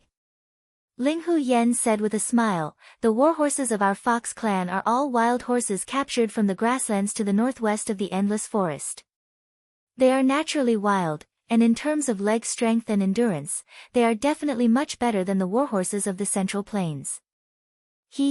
Why don't Linghu Yen make the decision on her own and gift the young general a warhorse? Oh. Lin Muyu's eyes lit up. In this world, a warhorse was equivalent to a carriage, signifying a person's mobility. Naturally, Lin Muyu was overjoyed and said with a smile, "Can I really?" Linghu Yen burst into laughter, covering her small mouth as she said, "Young general is Princess Shi's closest relative, and also the person who resolved the conflict between the demon clan and the humans. If it weren't for young general, our demon clan's rebirth pool would not have been filled with divine power again. You are the benefactor of our demon clan, so a warhorse is naturally nothing. Linghu Yen has already ordered servants to bring the 2 best horses in the Forest of Infinity over. You and Princess Shi will each have one. What do you think?" "Good, very good." Lin Muyu nodded and said with a smile. At this moment, Tang Xiaoxi walked out of the door dressed in luxurious clothes. This was the beautiful embroidery unique to the Empire's Lanyan city, and together with the fire fox emblem of Qihai City, it was very beautiful. What was even rarer was that the Fire Fox family emblem of Qihai City was actually similar to the emblem of the Fox clan in the Endless Forest. This caused Linghu Yen to stare dumbfounded. She bowed and said, "Servant Linghu greets Princess Shi." "Wow, your highness's clothes are so beautiful. The craftsmanship of the humans is truly wonderful." Tang Xiaoxi chuckled and said, "Linghu, if you want it, I will customize a set according to your figure when I return to the imperial capital and send someone to deliver it to you." What do you think? Thank you, Princess Shi. Ling Hu Yen smiled and thanked her with a red face. It seemed that although she was the supreme ruler of the Fox clan, she was still a young girl of the Fox clan after all, so she yearned for beautiful things just like human girls. Tang Xiaoxi smiled and asked, "What were you talking about just now?" "I heard that you were going to give me a gift." "Yes." Ling Hu Yen nodded and said, "Young General has high praise for our Fox clan's warhorses, so this servant has decided to choose the 2 best warhorses of the Fox clan to gift to Young General and Princess Shi. Here, they are already here. Come with me to take a look." "Okay." As they walked down the pavilion, 2 sturdy Fox clan soldiers led the warhorses over. One was white and the other was black. The white one was a mare, and the black one was a stallion. Ling Hu Yen smiled and said, "These are 2 warhorses that I tamed 2 years ago. The white one is called Snow Pear, and the black one is called Danger Ground. I named them myself, but if Princess Shi and Young General are not satisfied with them, you can rename them." Lin Muyu chuckled and said, "I'm satisfied, how could I not be satisfied? Xiao Shi, with your personality, you must want Snow Pear, right?" Tang Xiaoxi nodded and said, "Yes, Mu wants Danger Ground. Danger Ground is more robust and suits you better." "Yes." Lin Muyu walked forward and caressed Danger Ground's face. She subconsciously used the spirit pulse technique, and the beast-taming power of the spirit communication technique slowly seeped into the warhorse's brain. They instantly formed a preliminary contract. Danger Ground raised its head and neighed. It then walked forward and rubbed its head against Lin Muyu's arm. The Fox clan soldier leading the horse was stunned and said, "Heavens! What is it?" Although Danger Ground has been tamed into a warhorse, no one has ever been able to tame it. Even the most outstanding warrior of the Fox clan cannot ride Danger Ground. But now, Lin Muyu smiled slightly and said, "It means that it is fated with me, ha." As she spoke, she pulled on the reins and flipped onto the horse. Danger Ground was instantly excited and suddenly stood up with a long neigh. Under Lin Muyu's scolding, it galloped away at an astonishing speed. It turned back in the blink of an eye and brought with it the wind. Tang Xiaoxi giggled and said, "Mu, do you like it?" "I like it." Lin Muyu praised from the bottom of her heart, "I have never ridden such a good horse in my life." Ling Hu Yen was also extremely happy and said, "It's great that the young general likes it. Your Highness Shi, this Snow Pear has a gentle temperament, but its speed is not slow either. Do you want to try it?" "There's no need." Tang Xiaoxi smiled and walked forward. After flipping onto the horse, she said, "Since the matter with the Fox clan has been settled, I should return to the Demon Suppression Pass. Ling Hu Yen, you must guard the endless forest well and truly control the entire demon clan. At the very least, you can't let those snake people and bear people recklessly attack humans or even eat them." Ling Hu Yen nodded respectfully and said, "This servant understands. Your Highness Shi, please rest assured." "That's good. We will return." "Yes, this servant will escort your Highness back." In the early morning, after a simple breakfast, the Fox clan sent out a total of 300 guards to escort Lin Muyu and Tang Xiaoxi back to the Demon Suppression Pass. They really did not have any more troops because the main force of the Fox clan had all been captured and imprisoned in the camp of the Demon Suppression Pass along with tens of thousands of deer demons. After Lin Muyu used the power of the Conquest chapter to communicate with the warhorse, she did not need to lead the horse at all. She could control the warhorse's movements with just her consciousness. This greatly improved her horsemanship skills. She knew what kind of speed she could achieve in a dangerous situation, so she could fight on the horse without any distractions. After leaving the Fox clan's canyon, the corpses of the human soldiers on both sides of the road had already been cleaned and buried. It was probably the work of the human army led by Tang Zhen. However, there were still some snake people, lizard men, and other demon clans that harbored evil intentions on both sides of the road. Their eyes did not show any signs of humanity, only their desire and greed for food. Hiss, hiss, a snake person stared at Lin Muyu, and the long halberd in his hand also seemed to be ready to attack. Lin Muyu glanced at him out of the corner of her eye. Her eyes were filled with a strong killing intent, and the snake person actually understood her gaze. Suddenly, the snake person was so frightened that he let go of the hand holding the long halberd. With a ding, the long halberd fell to the ground.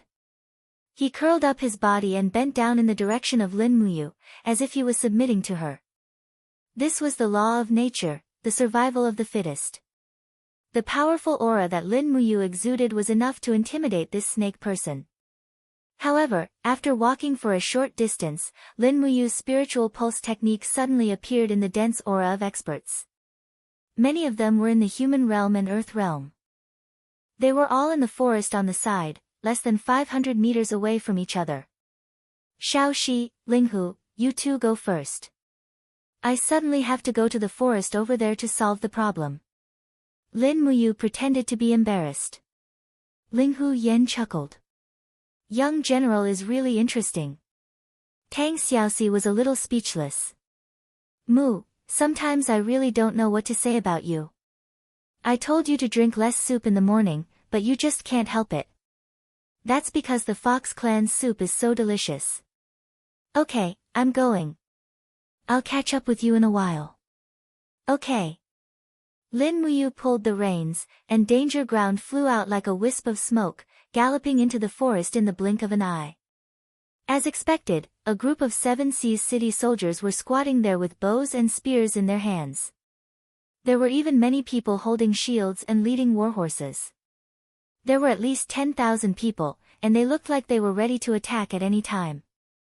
Who are you? A Chiliarch shouted in a low voice. Lin Muyu spurred her horse into a cauliflower field, and her face was livid. Are you crazy? What do you want to do? It's young general, the group of soldiers saluted respectfully. Greetings, young general. In the crowd, Tang Zhen held a steel saber and looked at Lin Muyu with a pale face. Young general, how did you find out we were lying in ambush here? You don't need to know that. I only have one question. What do you want to do here? Tang Zhen, answer me. Lin Muyu said coldly. Tang Zhen saluted with some apprehension, but he couldn't hide the hatred on his face. Young general, our 7 Seas City's army of 70,000 died in this barren land. They were all the sons of our children's fathers and mothers, and they died in battle here just like that. When we came here to collect the corpses, we found that many of their corpses were incomplete.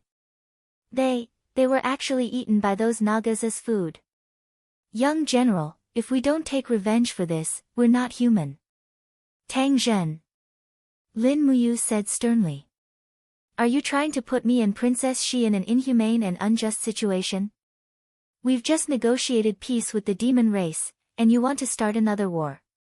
Can you bear this responsibility? Tang Zhen was also an unyielding man. He raised his steel saber and said, Young general, I will bear the consequences of my own actions. The 10,000 soldiers of 7 Seas City behind me are willing to fight for hatred. Even if we all die here, at least we have a clear conscience. If the demonic beasts are not eliminated, there will be no true peace in the world. Lin Muyu gritted her teeth. Fine, now Tang Xiaoxi is in their hands.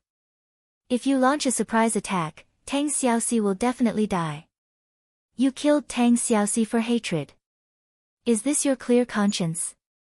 Tang Zhen was speechless. Lin Muyu dismounted and reached out to pat Tang Zhen's shoulder. Brother, I also hate the cruelty of these Nagas. I also hate that so many imperial soldiers died in vain. But this is the price of war. Give up. Follow me back to Demon Subduing Pass. Cancel this surprise attack. This is my military order as the commander of the frontline army. Tang Zhen lowered his gaze. After a while, he nodded and said, Yes, your subordinate obeys. Brothers, retreat. Chapter 287. In the Demon Subduing Pass, Qin Yin stood on the gate, looking at the troops in the distance with her beautiful eyes. Finally, Lin Muyu and Tang Xiaoxi came back. Looking from afar, Tang Xiaoxi's fox ears had disappeared and were replaced by human ears. This made Qin Yin extremely excited. She said with a smile, "General Feng, Xiaoxi has returned to her original appearance." Feng Jixing nodded and smiled. "Yes, I just don't know if Beauty Linghu has chosen a fox beauty as a wife for me." Qin Yin, after Lin Muyu, Tang Xiaoxi, and Linghu Yan entered the pass, Qin Yin and Feng Jixing immediately went to greet them. Tang Zhen and the others also followed. It was a large group of people. "Xiaoxi, did you succeed?" Qin Yin asked with a smile. "Yes." Tang Xiaoxi chuckled. "That's good." On the side, Feng Jixing was a little disappointed because Linghu Yan didn't take the matter of choosing a wife for him to heart. Perhaps in Linghu Yan's view, Feng Jixing was handsome and powerful. Besides, as the commander of an army, it was impossible that no girls would like such a man. With so many young girls in Lanyan City, how could Feng Jixing not worry about women? But in fact, General Feng had always been obsessed with military affairs and rarely went out to play with women. Of course, it was only a matter of rarely. Standing on the gate, Lin Muyu looked back at the group of demon soldiers imprisoned in the pass. They were unarmed and could only fight back with the instinct of the demon race. At this time, it was easy to kill them, but it also meant that they would lose the alliance with the demon race. Even if they killed these 5 elites and Linghu Yan, the saintess inside the pass, what could they do? The reward would be nothing more than more cruel revenge from the Naga and lizard men. At that time, the Empire would probably pay a greater price. "Open the door and release the demon captives." Lin Muyu gave a simple order. Instantly, the group of 7 Seas city captaincy fell silent. One of them cupped his fists and said, "Young general, are we really going to release them? If that's the case, it might be equivalent to releasing a tiger back into the mountains." Lin Muyu furrowed her brows and said, "The demons and humans have already formed an alliance. There's no need for us to waste more manpower and resources here. The Empire's treasury has always been empty, and we can't afford to waste more resources here." "But young general," he wanted to say more, but Lin Muyu turned to Su Ying and asked, "Old General Su, what do you think?" Su Ying's eyes flickered with the light of wisdom. He cupped his fists and said with a smile, "This old general will listen to young general. Young general is the supreme commander of Demon Suppressing Pass. Young general's military orders are like a mountain, no one dares to disobey." When he said this, the group of 7 Seas city captaincy immediately didn't know what to say. Lin Muyu raised her hand and loudly ordered, "Open the gate and release the demon captives." To the side, Feng Jixing saw this and couldn't help but cast a look of approval. Meanwhile, Qin Yin followed behind Lin Muyu with a smile, looking like a little sister. If not for the fact that she was dressed as an imperial princess, others might really think that she was Lin Muyu's little sister. With the sound of iron chains twisting, the heavy iron gates slowly rose, and the gates of the cages opened one after another. The next moment, Linghu Yan appeared below the gate and said with a smile, "Brave warriors of the demon race, we are going home." The group of demon soldiers cheered and leapt as they left. Lin Muyu stood at the gate and cupped her fists to Linghu Yan, who was riding on horseback, saying, "Saintess, we will meet again. Since we have already formed an alliance, the imperial soldiers of Demon Suppressing Pass will not cross this gate. I also hope that the demon race will not offend you and will not repeatedly provoke and invade the borders of the empire." Linghu Yan bowed on horseback and said with a smile, "Rest assured, young general. Linghu understands." As she spoke, she respectfully bowed to Tang Xiaoxi and said, "Your Highness this servant is returning to the Forest of Infinity. The Forest of Infinity welcomes your Highness home at any time. The hundreds of thousands of demon soldiers in the Forest of Infinity are at your Highness Xi's disposal at any time." Tang Xiaoxi smiled and nodded. "Go, Linghu Yan." "Yes." Linghu Yan turned around, pulled the reins, and slowly left with the group of captives. Lin Muyu took a deep breath. The chaos of the demon race had finally been settled. Pa! Feng Jixing slapped Lin Muyu's shoulder and said with a smile, "Good lad, the chaos has been settled. The problem that Yuan Xia couldn't solve even after losing 70,000 soldiers was solved by you without shedding a single drop of blood. This time, when you return to Lanyan City, you will definitely make a great contribution.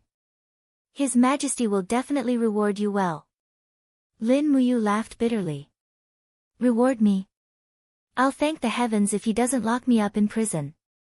"Ha ha ha." Feng Jixing laughed heartily. "Alright, now that the chaos has been settled, you can come back with us to the imperial capital to hand in your orders. His Majesty has already ordered me to leave the Imperial Guard's Chiliarch, Sun Kailan, to guard the demon-subduing pass. Look, it's him." Behind Feng Jixing, a bearded general of about 40 years old cupped his fists and said, "This general obeys. I will definitely guard the demon-subduing pass." Lin Muyu smiled and stepped forward to pat his shoulder. "General Sun, guard this place well. Remember, the humans and the demon race have already formed an alliance. We must never provoke them. The only thing you have to do is to guard the pass and never take a step further. Even if the demon race provokes you, you must endure it. Do you understand?" Sun Kailan said respectfully, "This general has learned his lesson." "Rest assured, young general. This general knows what to do." "That's good. Brother Feng, Xiao Yin, and Xiao Shi, let's return to Lanyan City." "Alright." After lunch, they set out on their way back. There were still many wounded soldiers groaning miserably in the barracks below the city. Fortunately, the spiritual medicine department had sent over a lot of medicine, so there were basically no more casualties. However, Yuan Xie had lost 7 imperial warriors in the battle at the demon-subduing pass and killed no more than 5 of the enemy. This kind of crushing defeat was extremely rare after Qin Jin's ascension to the throne. Presumably, Yuan Xie's position as the protector of the nation could no longer be maintained. Along the way, all living things on earth were recovering, flowers were blooming in the warmth of spring, and rape flowers were blooming all over the ground. Tang Xiaoxi had returned to her original self, and everyone was in a good mood. However, when Feng Jixing talked about his experiences in the dragon-seeking forest, he learned about Elder Jing. "So Sima Jing was killed by you?" Feng Jixing muttered to himself. Sima Jing followed Duke Lan on expeditions for many years and was one of Duke Lan's most capable and trusted subordinates. He was also one of the soldiers of the river-subduing army personally conferred by His Majesty. Who would have thought? Lin Muyu grabbed the reins of Jiedi and said, "I didn't want to kill him at first, but this Elder Jing was too overbearing. Moreover, I overheard his conversation with Tang Bin. When they first entered the dragon-seeking forest, he already had the intention to kill Xiao Shi." To the side, Tang Xiaoxi's body trembled slightly. Her eyes were slightly red as she said, Qin Yin gently held her hand and comforted her. "Xiao Shi doesn't need to blame yourself. This isn't your fault." Feng Jixing sighed. The Seven Seas province is vast and populous, and the Seven Seas city is one of the 7 great cities of the empire. To be honest, this temptation is too great, and it's normal that Tang Bin couldn't resist it.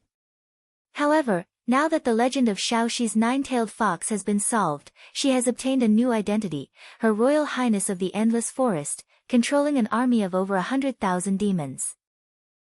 This matter definitely can't be hidden. Duke Lan will soon find out about this. At that time, I'm afraid that Duke Lan will hand over the inheritance of the Seven Seas city to Xiao Shi without hesitation, right? Qin Yin chuckled. "Congratulations, Xiao Shi. This is a blessing in disguise. From now on, the scepter of the Seven Seas province should be under Xiao Shi's control." Tang Xiaoxi's expression was a little sad. "Even so, it's just a scepter stained with the blood of my loved ones." Lin Muyu looked up at the willow catkins floating in the sky and said with a smile, "This is how the world is. Xiao Shi, you should try to accept it as soon as possible. By the way, Brother Feng, I met a group of very strange wandering mercenaries on my way to the dragon's tomb." "Strange mercenaries?" Feng Jixing laughed. "Mercenaries are mercenaries. They're all people who can eat, drink, gamble, smoke, cheat, and steal. What's so strange about it? Lin Muyu said, they recognized that I'm from the holy sanctum, but still wanted to attack me.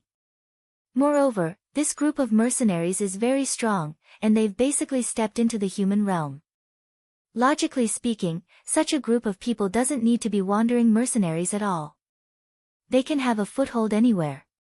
Moreover, the swordsmanship they use is very strange. I've never seen it in Lanyan City. Oh. Feng Jixing was stunned. What kind of strange swordsmanship? Show me. Yes. Lin Muyu tried hard to recall. Then, he pulled out the dragon spirit sword and waved it a few times on the horse. The air was filled with the light of the sword, and it was very beautiful. After a few seconds, he sheathed the sword and said with a frown, "That's it." The swordsmanship is very strange, and I still remember it clearly. Feng Jixing's body trembled, and he said, "This is Lingnan swordsmanship." Lingnan swordsmanship? Lin Muyu was stunned. Swordsmanship from Lingnan? So, this group of wandering mercenaries is from Lingnan? It's not what you think. Feng Jixing frowned and said, as everyone knows, the Qinling Mountains divide the empire's territory into two parts. There are a total of 8 provinces in the north and 4 in the south. Every winter, the mountains are sealed by heavy snow, and the Qinling Mountains cannot be crossed.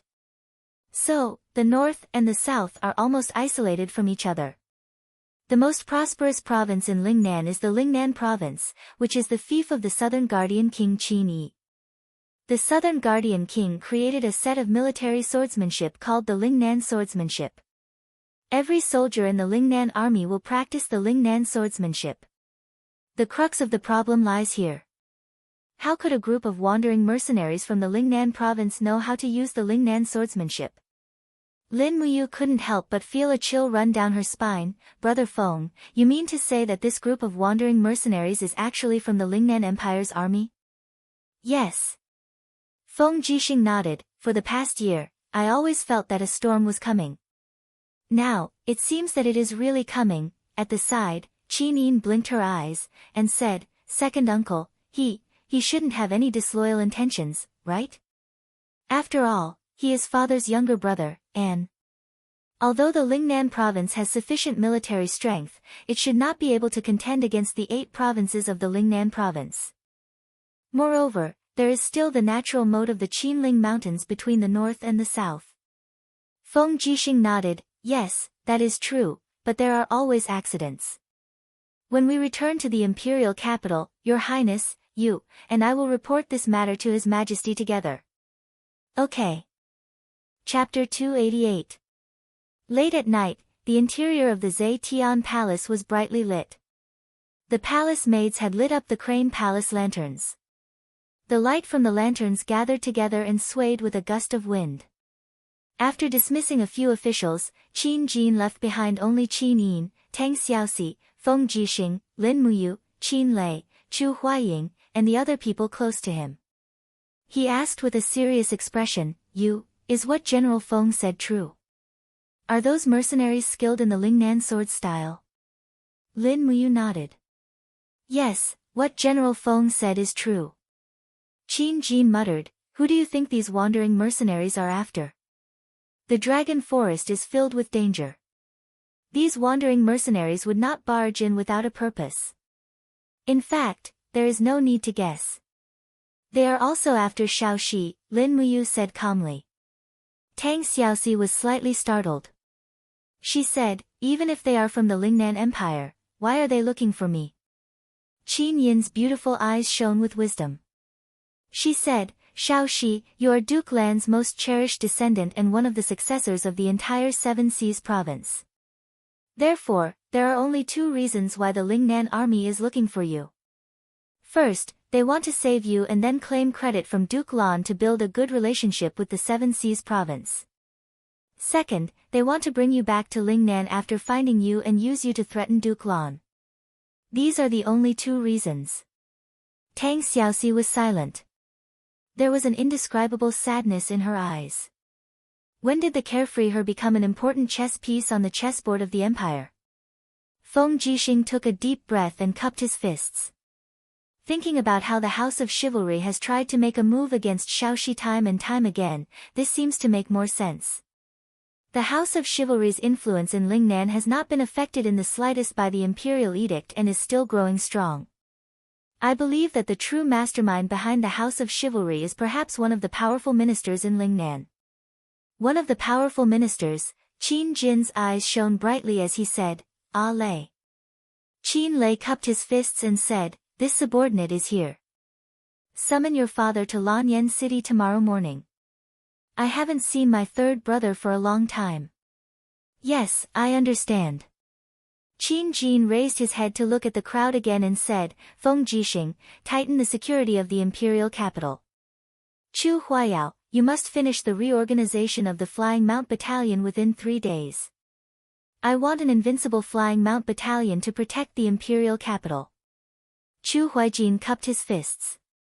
"I will not let you down." Qin Jin then looked at Lin Muyu. His gaze softened as he said, "Son, you have done a great service in quelling the demon race's war. Also, you saved Princess Shaoxi in the dragon-seeking forest by yourself, which is also a great service. However, I really don't know how to reward you for killing Tang Bin by mistake. Now, what kind of reward do you want?" Lin Muyu thought for a moment, then cupped his fists and said, "Father, I don't want anything else. I only ask that you give me 20,000 Empire Army badges. Is that okay?" "Empire Army badges?" Qin Jin was surprised. "What do you want these for?" Lin Muyu explained, "Does father still remember the Longdan army camp? This mercenary group is under my control, but mercenaries are mercenaries after all. They don't have a final goal, so I hope that father can secretly bestow me 20,000 Empire Army badges. This way, the Longdan army camp will belong to the Imperial Army, just not directly under the control of the Ministry of War. This way, I can comfort the hearts of these mercenaries. This way, even if there are any changes in the future, their blood and tears will still flow for the Empire." "All right." Qin Jin stood up excitedly and said, "Everyone needs comfort. We will definitely not let the Longdan army camp down. Someone, immediately order the Ministry of Works to quickly cast 20,000 Empire Army badges made of pure gold and hand them to Lin Muyu." "Yes, Your Majesty." An attendant received the order from a distance and left. "Is there anything else that you need?" Qin Jin asked with a smile. He seemed to feel that these 20,000 badges were far from enough to make up for Lin Muyu's achievements. However, Lin Muyu shook her head and said, "There's no need for anything else." "You really don't need it?" Qin Jin smiled. The protector of the state, Yuan Xia, made a mistake in command in the Battle of Demon Subduing Pass, causing the Seven Seas province to lose nearly 70,000 elite soldiers. I've already stripped him of his military position. I was originally planning to give this third-rank military rank to you." Lin Muyu was stunned. "Father wants to promote me? That's naturally good. Just do it." Qin Jin couldn't help but laugh. "Good. Immediately promote Lin Muyu to rank 3 National General. Her salary and duties will be promoted accordingly. She will be specially granted the Dragon Talisman and can mobilize no more than 20,000 troops within the Empire's borders at any time." "Thank you, Father." Lin Muyu sincerely expressed his thanks. This time, the power in his hands was even greater. Qin Jin had adopted him as his son without any title or other rewards, so many people didn't even care about him as a prince. But now that he had been promoted to rank 3 National General, it was likely that those people would no longer be able to not look up to him. Suddenly, the words of the 7 luminaries Demon Emperor echoed in his heart. "If you want others to respect you, you must first make them fear you." These words really made sense. In the middle of the night, he sent Tang Xiaoxi back to the Duke's mansion. Tang Xiaoxi had just obtained 3 Fire God seal fragments, so she naturally had to cultivate well. As for Lin Muyu, he returned to the Holy Temple to rest. After all, the Holy Temple was his home. As for the National General, the seals had already been placed in the Cosmos sack. Qin Jin wanted to build a new residence for him in the imperial capital, but he probably wouldn't be able to move in for the time being. The next day, when Lin Muyu attended the morning court as the national general, a shocking piece of news arrived. A little earlier, Zheng Yifan had sent a memorial to Qin Jin, requesting to retire and return to his hometown. In the end, Qin Jin had agreed. At the same time that everyone was attending court, the Divine Marquis residence was already packing their luggage and preparing to move back to their hometown in Tianshu province. At this point, Lanyan City could be considered to have truly changed. The conservative forces led by Zheng Yifan had gradually lost their pillar of support, while Lin Muyu, Chu Huaying, Zhang Wei, and the others who had been groomed by Qin Jin all held military power. The world of Lanyan City had truly become the world of the Qin family. In the main hall, Prince Jining, Qin Jin, placed his hand on the hilt of his sword and said with a smile, "Royal brother, I wonder why you have summoned me here this time. Could it be that you want me to go fishing with you again?" Qin Jin couldn't help but burst into laughter. Third brother must be joking.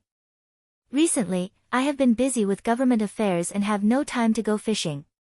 However, there is indeed a matter that requires both of us to complete, and we really want to go fishing. Oh, what do you mean? Qin Jin asked with a smile. As Prince Jining, Qin Jin didn't hold any military power. On the day Qin Jin ascended to the throne, Qin Jin had handed over all military power and no longer meddled in government affairs. Therefore, he had a good reputation as Prince Jining in Lanyan City. Not fighting was the best strategy. Qin Jin nodded and muttered, "Third brother, how long has it been since you last saw your second brother?" "Second brother?" Qin Kuang smiled. "About 5 years. Yes, it's been 5 years in the blink of an eye." Qin Jin sighed and said, "It's been 5 years since the three of us have gathered together. Now that spring is in full bloom, I plan to let Xiao Yin oversee the country for a month and meet up with you, second brother, to go fishing at Fairy Lake in Dubhe province. We can relive the joy of childhood. What do you think, third brother?" Qin Jin was overjoyed and said with a smile, "I'm so happy that Imperial Brother has this idea. As long as Imperial Brother issues an Imperial Edict, the three of us will be able to reunite at Fairy Lake." No, I have to go back and tidy up the fine wine in the residence. We can fish and enjoy the wine at the same time. That's the joy of brothers, Qin Jin laughed and said, "Yes, then let's do it this way. Xiao Yin has grown up, and it's time for her to gain some experience. I will be leaving the capital for a month. During this month, all the state affairs will be handed over to Her Highness. I hope that all the officials can do their best to assist my daughter. I'm afraid the Qin Empire will have to rely on all of you in the future." The officials all knelt on the ground. "Rest assured, Your Majesty. We will do our best to assist Her Highness Yin." "Yes." Qin Jin nodded and said, "Third brother, then write a letter and send it to Lingnan with my imperial edict. Once second brother's reply is received, we will head to Dubhe province together." "Yes, Your Majesty." At this moment, Feng Jixing cupped his fists and said, "Your Majesty, shall I lead the Imperial Guards to Dubhe province with you as guards?" "No." Qin Jin waved his hand and said, "The Imperial Guards have the heavy responsibility of protecting the capital. They are not allowed to leave Lanyan City." Qin Lei said, "Then this general will lead the Imperial Guards to protect her." "No." Qin Jin smiled slightly and said, "The Imperial Guards have to protect Xiao Yin and are not allowed to leave without permission." Qin Jin was stunned. "Then what army does Imperial Brother plan to bring to Dubhe province? There will be bandits running amok along the way, and it's not very safe. How can we go without enough troops?" Qin Jin smiled. "I will transfer 50,000 elite soldiers from the Tiancheng army, and 40,000 soldiers from the Longquan army to guard the imperial mausoleum. When we pass through Cangnan province, I will ask Si Kongfan for another 10,000 elite soldiers. 100,000 elite soldiers will follow us to Dubhe province. That should be enough, right?" Enough. Qin Jin was extremely excited and said with a smile, back then, the three of us brothers would fish, play chess, ride, and shoot every day. Now that we are old, if we can relive the happiness of our childhood once again, it would be enough even if we die. Ha, third brother, you are a straightforward person, but your words are really inauspicious. After the discussion, Qin Jin asked Lin Muyu to stay and accompany him and Qin Yin for lunch. At noon, Qin Jin, the emperor of the empire, once again put on an apron and began to cook lunch. Every time he cooked, he would do it himself and did not need anyone's help. From cutting the vegetables to lighting the fire and cooking, he did it all by himself. As for Lin Muyu and Qin Yin, their task was to wait at the side for the meal to be served. Imperial Father, are you really going to Dubhe province to fish? Lin Muyu asked. Qin Jin smiled.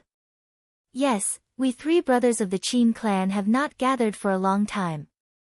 However, Qin Yin had a worried look on her face. What if second uncle really has the intention to be disloyal? That is a matter between brothers, so let it be settled between brothers. There is no need to use weapons, Qin Jin said with a slight smile. Lin Muyu asked, what if the Prince of Jinan, Qin Yi, does not accept Imperial Father's invitation? The knife in Qin Jin's hand that was cutting vegetables suddenly tightened, and with a pa sound, it was hammered into the wooden board. He said indifferently, then it will give me a good reason to send troops to Lingnan. I have already sent a letter to Duke Lan and Duke Yun. As long as Lingnan has the intention to be disloyal, Lingbei will send 700,000 soldiers to cross the Qinling Mountains and redraw the territory of the empire at all costs. Chapter 289. In the afternoon, Lin Muyu made a trip to the Longdan Army Camp's post house in Lanyan City. She discovered that the post house had expanded quite a bit. It had swallowed up a pharmacy on the side, flattened the houses, and built a small drill ground in the imperial capital where every inch of land was worth its weight in gold. When Lin Muyu walked through the door, she could see the figures of dozens of cavalrymen practicing their battle techniques from afar. The person in charge of the post house was the Tiger-level commander, Luo Jian. After not seeing him for a long time, he had actually cultivated from the first level of the Earth realm to the second level. His cultivation had greatly increased, and the charm in his eyes had become more reserved. My lord. Luo Jian brought Lin Muyu into the depths of the post house and said with a smile, Deputy Commander Luo, you asked me to tell you that the Longdan army camp currently has more than 20,000 elite soldiers. Moreover, they are all well-trained and well-equipped. In addition, the Dragon Rocky village at the foot of the mountain is constantly being moved here to settle down. The total population has already exceeded 100,000. Lin Muyu nodded, the houses should have long since been insufficient, right? Yes, but they are constantly being expanded. In addition, Lord Luo Yu has sent 5 patrol teams to patrol the village around the clock. The security of this Dragon Rocky village is not inferior to that of Lanyan City. That's good. Do you have any other requests? Yes. Luo Jian touched his nose and smiled. Lord Luo Yu wants more white diamond arrows, so she sent me to transport 100,000 arrows to the imperial capital. There were a total of 10 carts, but when we passed through the north gate of Lanyan City, we were stopped by the imperial guards. They believed that this batch of steel arrows was more than what a martial artist could carry. They thought that our Longdan army camp had crossed the line and smuggled military supplies. Damn, Lin Muyu grinned, in a while, take my ribbon seal and ask for the things back. After the imperial guards see my ribbon seal, they will definitely let us go. Even if His Majesty has given his permission, they will not stop us. Yes. There is one more thing. What is it, guild leader? I've applied to His Majesty and asked the Ministry of Works to forge 20,000 badges of the Imperium for the Longdan army camp.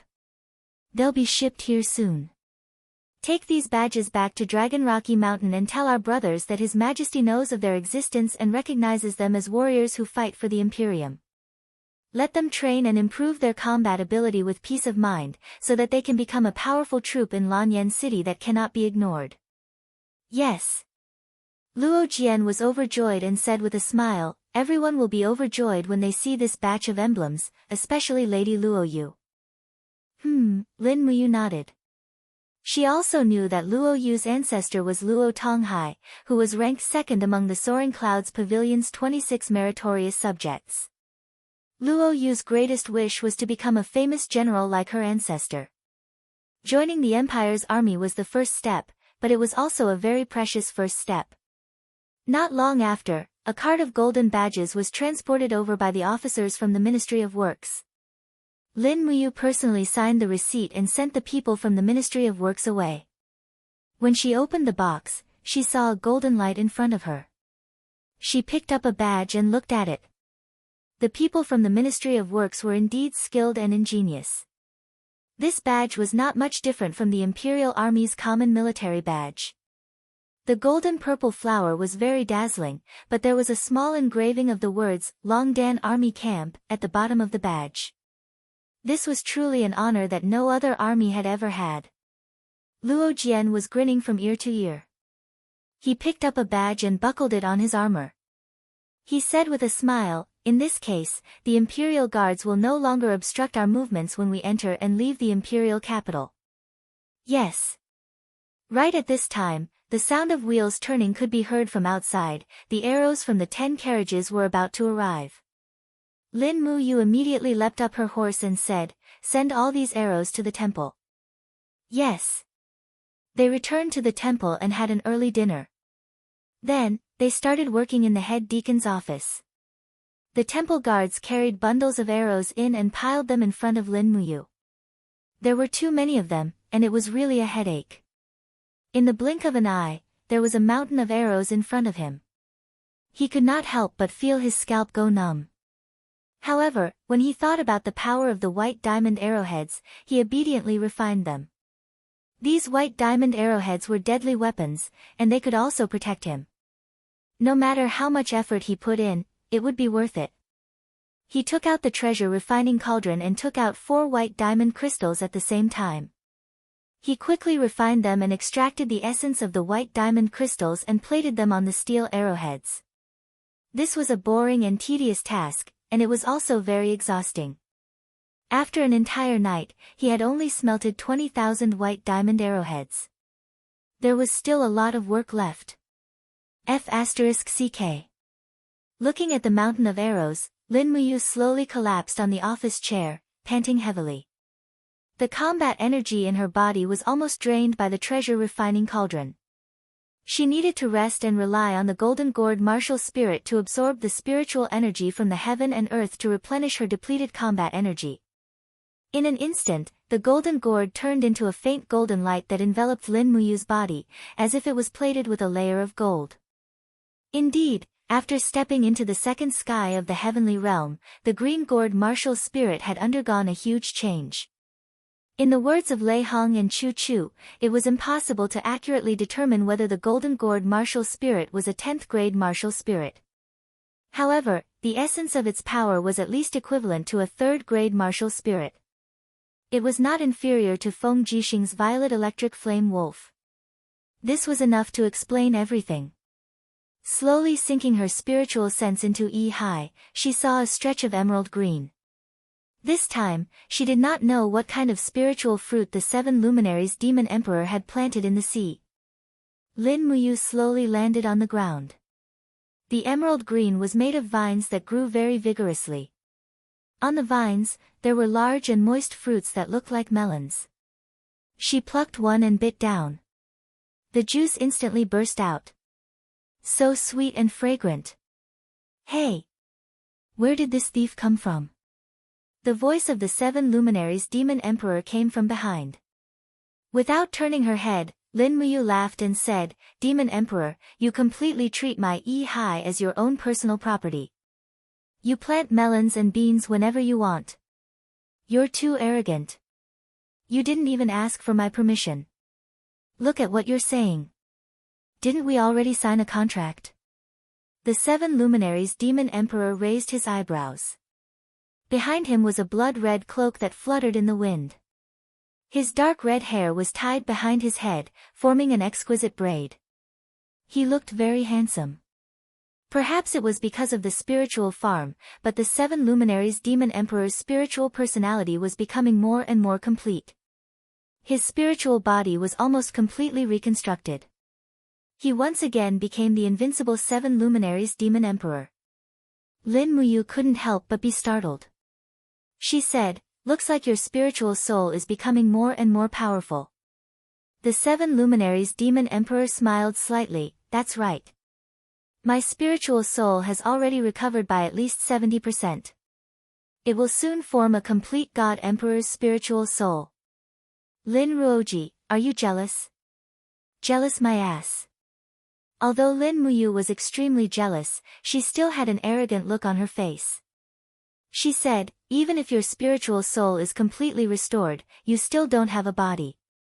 Sigh, the 7 luminaries demon emperor smiled faintly and said, "Lin Muyu, I, the 7 luminaries demon emperor, have traveled the heaven realm, the purgatory, and the human realm for hundreds of thousands of years.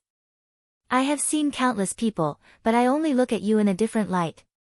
To be honest, I originally wanted to seize your soul, seize your body and make it mine. Within the 3 realms, your body is probably the most suitable for me. However, we have known each other for so long, and I don't want to see the day you become a soul without a master. How about this? Before I leave, I will teach you the 7 luminaries' profound energy. You can learn as much as you can. Consider it as a final gift from me, the 7 luminaries demon emperor, to you." "Why, you want to leave?" Lin Muyu suddenly froze. She actually felt a sense of loss in her heart. That's right, after being in the Shattered Cauldron realm for so long, every time she faced danger, there would always be someone who would silently help her. Although the 7 luminaries demon emperor had always wanted to seize her body, in the end, he had always been helping her.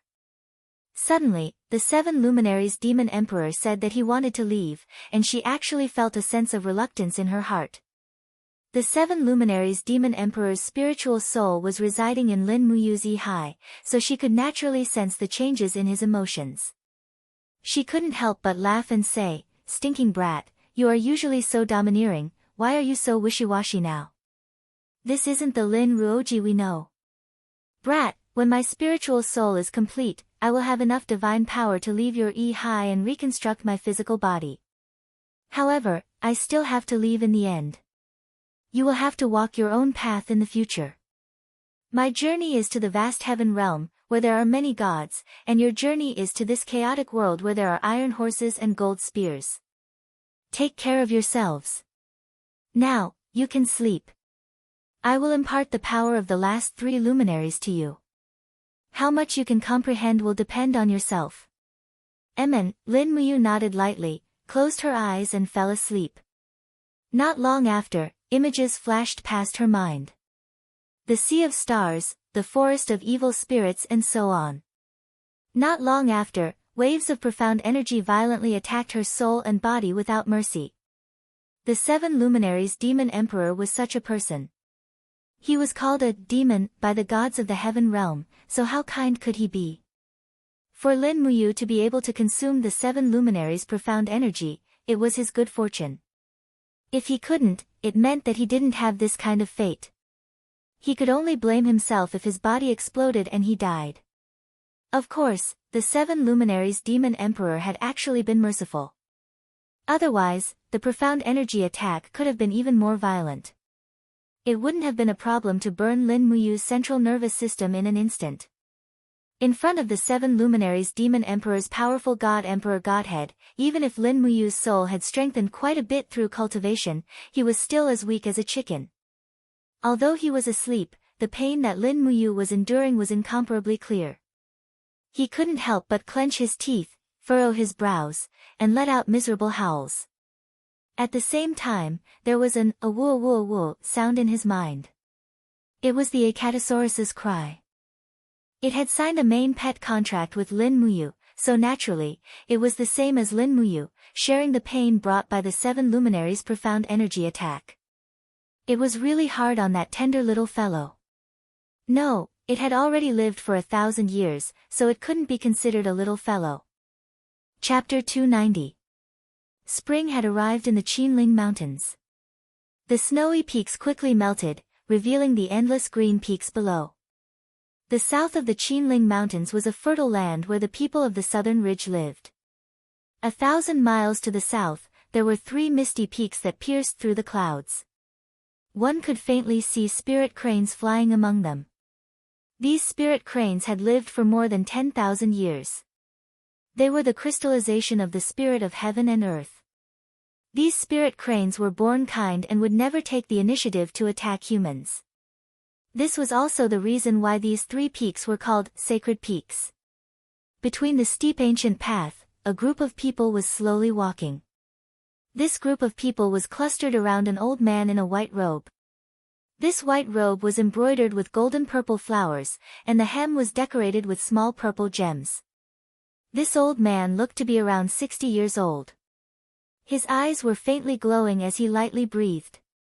On the side, a person in military attire cupped his fists and said, "Your Highness, is that person really worth our effort?" "Yes." The head that was called Your Highness said, "He may be the only god in the mortal world.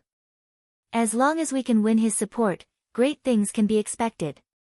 General Ji Yao, you will know when you see him.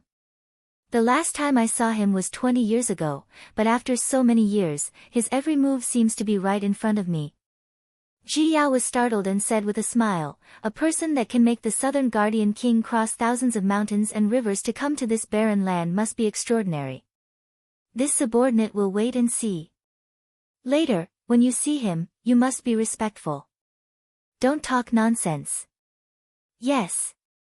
About 2 hours later, the southern guardian king, Ji Yao, and the others finally reached the top of the mountain. On the top of the mountain, there was a golden palace that pierced through the clouds. It was like the palace of a god that had fallen into the mortal world. Outside the palace, several servants in plain clothes were waving brooms and sweeping the fallen leaves on the ground. When the southern guardian king and the others came close, they raised their heads and asked, "What are you all doing?" The southern guardian king respectfully cupped his fists and said, "The southern guardian king, Qin Yi, greets the celestial supreme Luo Lan.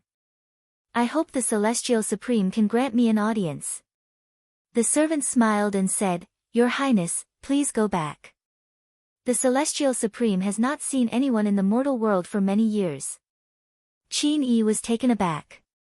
This, Ji Yao angrily put his hand on the hilt of his sword and yelled, "You are so unreasonable. Our lord has come to invite him, but he is so rude. He doesn't even let him see the door. What kind of logic is this?" The attendant smiled. "General, Senior Immortal was originally one of the gods in the heaven realm. He cultivated in the mortal realm and did not want to come into contact with the mortal world. I hope General can understand." "I understand you." Ji Yao had a violent temperament. He drew his sword and slashed. The blade was filled with dou qi. He was going to split the attendant into 2. The southern guardian king wanted to stop him, but it was too late. However, at this moment, a faint smile appeared on the attendant's face. He suddenly let out a shout that was like a golden bell, and the sound waves struck the surrounding people to the point that they could not move at all. However, Ji Yao's sword could not continue slashing down no matter how hard he tried. It was as if his body was no longer under his control. Domain. This was the power of a domain. This unassuming sweeper was actually a sanctuary powerhouse. Ji Yao was dumbfounded. Qin Yi hurriedly cupped his fists and said, "My subordinate does not know the proper etiquette, please forgive him.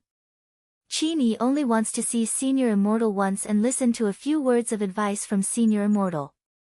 This trip will not be in vain." The waiter sighed.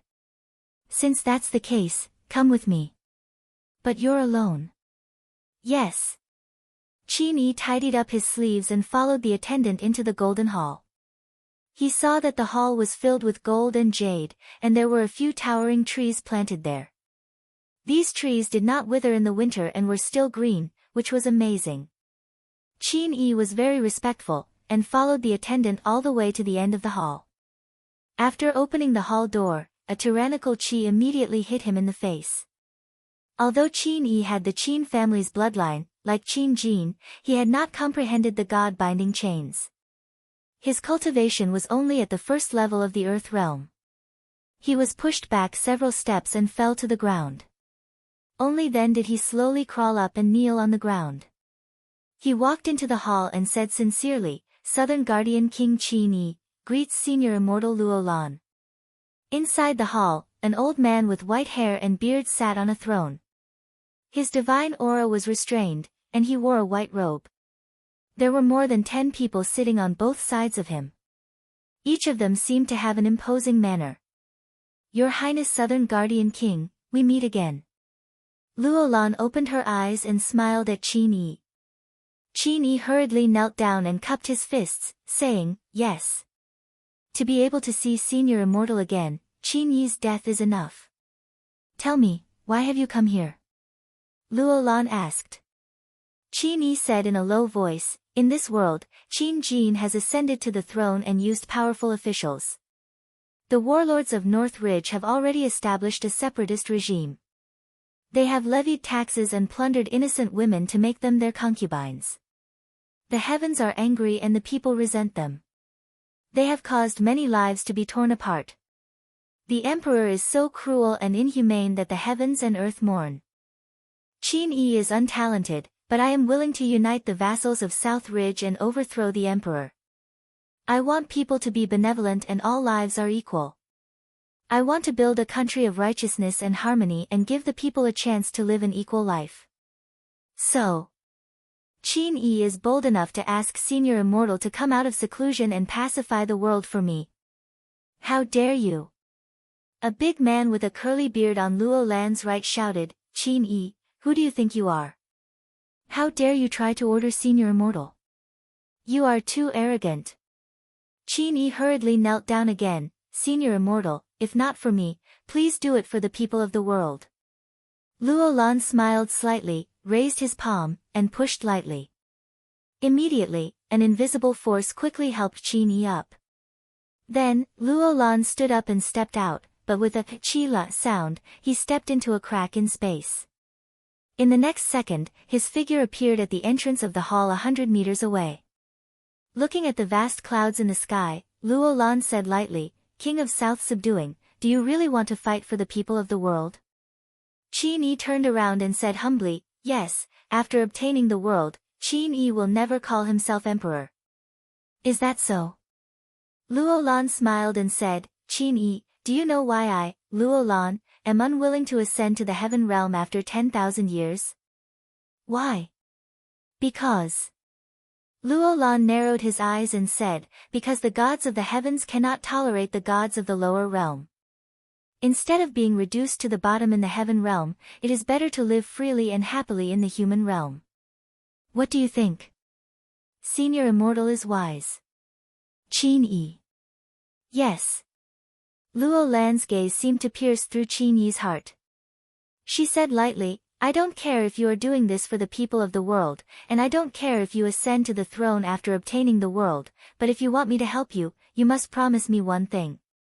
"Senior Immortal, please say it." Qin Yi was a little excited. Luo Lan smiled and said, "After you obtain the world, you must rebuild the shrine and worship me, Luo Lan. In addition, you must take out 20% of the annual tax revenue from the national treasury and offer it to me.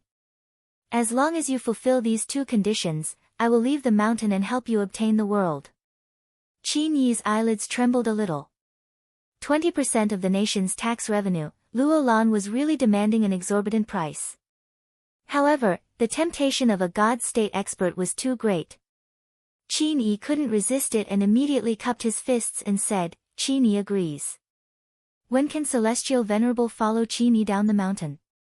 Luo Lan waved her hand, "Anytime." At the same time, the 7 Saint Realm Masters under me can also be ordered. Qin Yi nodded, "Yes, thank you Senior Immortal Luo Lan." Luo Lan smiled and looked up at the vast mist in the sky again. "What is the heavenly Tao?" "It's just a matter of power. Everyone in the Saint Peak, listen up, follow me to the north of the mountain and kill that greedy emperor." "Yes, Senior Immortal." Qin Yi bowed to the ground, but he could not help but have a smug smile on his face. Flap flap flap, the messenger bird flapped its white wings and gently landed on the greenhouse of the spiritual medicine department. It hopped to Chu Yao's hand. Chu Yao could not help but smile. She hugged the messenger bird and took out the scroll inside the tube. She opened it and saw Chu Huayin's handwriting. The Valkyrie wood has been found.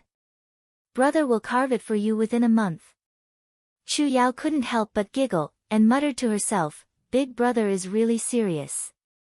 On the side, a female alchemist smiled and said, Deacon Chu Yao, your brother is now the commander of the Flying Mount camp. Your elder brother, Chu Huayin, is now the commander of the Flying Mount Battalion. I heard that the Flying Mount Battalion has set up a camp outside the northern forest of the imperial capital and conducts drills every day. As a commander, he must be extremely busy with military affairs. You actually asked him to carve some exquisite pearl for you. This younger sister is really annoying. You're asking for a beating. Chu Yao waved her fist and said with a smile, You don't know, but there is a legend in my hometown, Silver Fir City. Using the sturdy Valkyrie wood to make exquisite pearls and carving the appearance of the person you care about around the pearls, it can bless them and keep them safe. The female alchemist smiled, Then tell me, what kind of appearance is carved on this exquisite pearl? Chu Yao's face turned red. There are 4 people in total. One is me, one is my brother, one is Sister Xinxiang, and the last one. Who is the last one? The female alchemist jokingly said, Let me guess, it must be a Deacon Lin from the holy temple opposite our spiritual medicine division. I heard that he is also a general who protects the nation, a high-ranking official. Chu Yao laughed and scolded, I taught you to refine medicine every day, but you're not good at it. You actually know so much about these trivial matters. You is even busier than my brother, and he hasn't come to the spiritual medicine division to see me for many days. You can go to the spiritual medicine division to see him. I'm a girl, I have to be reserved. Oh, our Deacon Chu Yao is actually so reserved. Hee, stupid girl, I'll teach you first. After fooling around for a while, Chu Yao's expression suddenly darkened. Xiao Lan, should we make a trip to the Divine Marquis's residence and visit Sister Xinxiang? The alchemist named Xiao Lan nodded, Yes, I heard that the Divine Marquis in Yifan moved his family to Tianshu province, but Xinxiang insisted on not following the Divine Marquis back. She even threatened to kill herself, so the Divine Marquis left a few generals in the Divine Marquis's residence to protect Xinxiang. Unfortunately, Lord Chu Huayin promised that he would never see Xinxiang again. Why can't 2 people who love each other be together? Chu Yao sat there absent-mindedly, pursing her red lips. Maybe they don't want to leave, they just want to watch over each other in Lanyan City. Xiao Lan. Chapter 291. 10 days passed in the blink of an eye. 100,000 arrows had already been refined into white diamond arrowheads and they had been handed over to Luo Jian to be delivered to Dragon Cliff Mountain. Lin Muyu's understanding of the 7 luminaries' profound energy had also deepened to the 6th luminary's realm. Over the past few days, he had been constantly, secretly eating the spirit fields planted by the 7 luminaries' demon emperor in the sea, and the strength of his spirit soul had increased at an extremely fast pace. He could already easily control the 5th luminary's power of 5 elements 8 desolation, and he had even forcefully activated his battle energy and could barely use the profound energy of the 6 luminaries heaven and earth tribulation. Only the 7th luminaries, the strongest form of the 7 luminaries star transformation, had not been able to gain a basic understanding of it. As a result, the 7 luminaries demon emperor had often called him a weak chicken. But in reality, this fellow who was as weak as a chicken was able to use the 6 luminaries heaven and earth tribulation with merely the cultivation of the 2nd level of the heaven realm. This had already caused the 7 luminaries demon emperor to sigh in admiration. However, the 7 luminaries demon emperor was naturally competitive and arrogant, so other than scolding others, his words were as precious as gold. As a result, he would not praise Lin Muyu with even a single word. Early in the morning, the 50,000-strong army of the Tiancheng Legion gathered outside Lanyan City to escort the monarch and Prince Yuning on their eastern patrol. Naturally, Lin Muyu, Feng Jixing, Chu Huayin and the other important generals had to send them off as well. A thick fog rose from the forest outside the city, and the fog turned into strands of dew that fell on Qin Yin's body, wetting the ends of her hair. Even when she blinked her eyes, tiny droplets of dew would slide down her slender eyelashes. The war drums thundered. This time, the Eastern Patrol was like an expedition. Qin Jin was dressed in golden armor, and at his waist hung the Desolation sword, which symbolized imperial authority. His face was full of smiles as he chatted cheerfully with Prince Yuning Qin Yin, while Qin Yin's beautiful face was filled with reluctance and worry. Xiao Yin, don't be so worried. It's not like Imperial Father won't come back. Qin Jin looked at his daughter dotingly and said, while Imperial Father is patrolling the east, you must be more humble in managing government affairs. Remember, if you encounter any problems, ask Chu, Lei Hong, and the right minister. They are all important officials of the empire and will be able to provide you with the correct opinions. You cannot slack off in military affairs either. Feng Jixing, Chu Huayin, and Qin Lei control all of the troops defending the imperial capital. Yes, Imperial Father, I understand. You have to be careful along the way and take care of yourself. Don't worry. Qin Jin smiled and nodded. Then, he looked deeply at Lin Muyu and said, You, protect your little sister Xiao Yin and wait for father to return from his tour. Do you understand?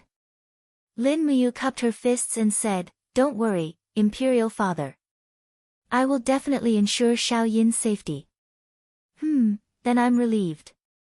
Qin Jin smiled and said loudly, East Patrol, depart.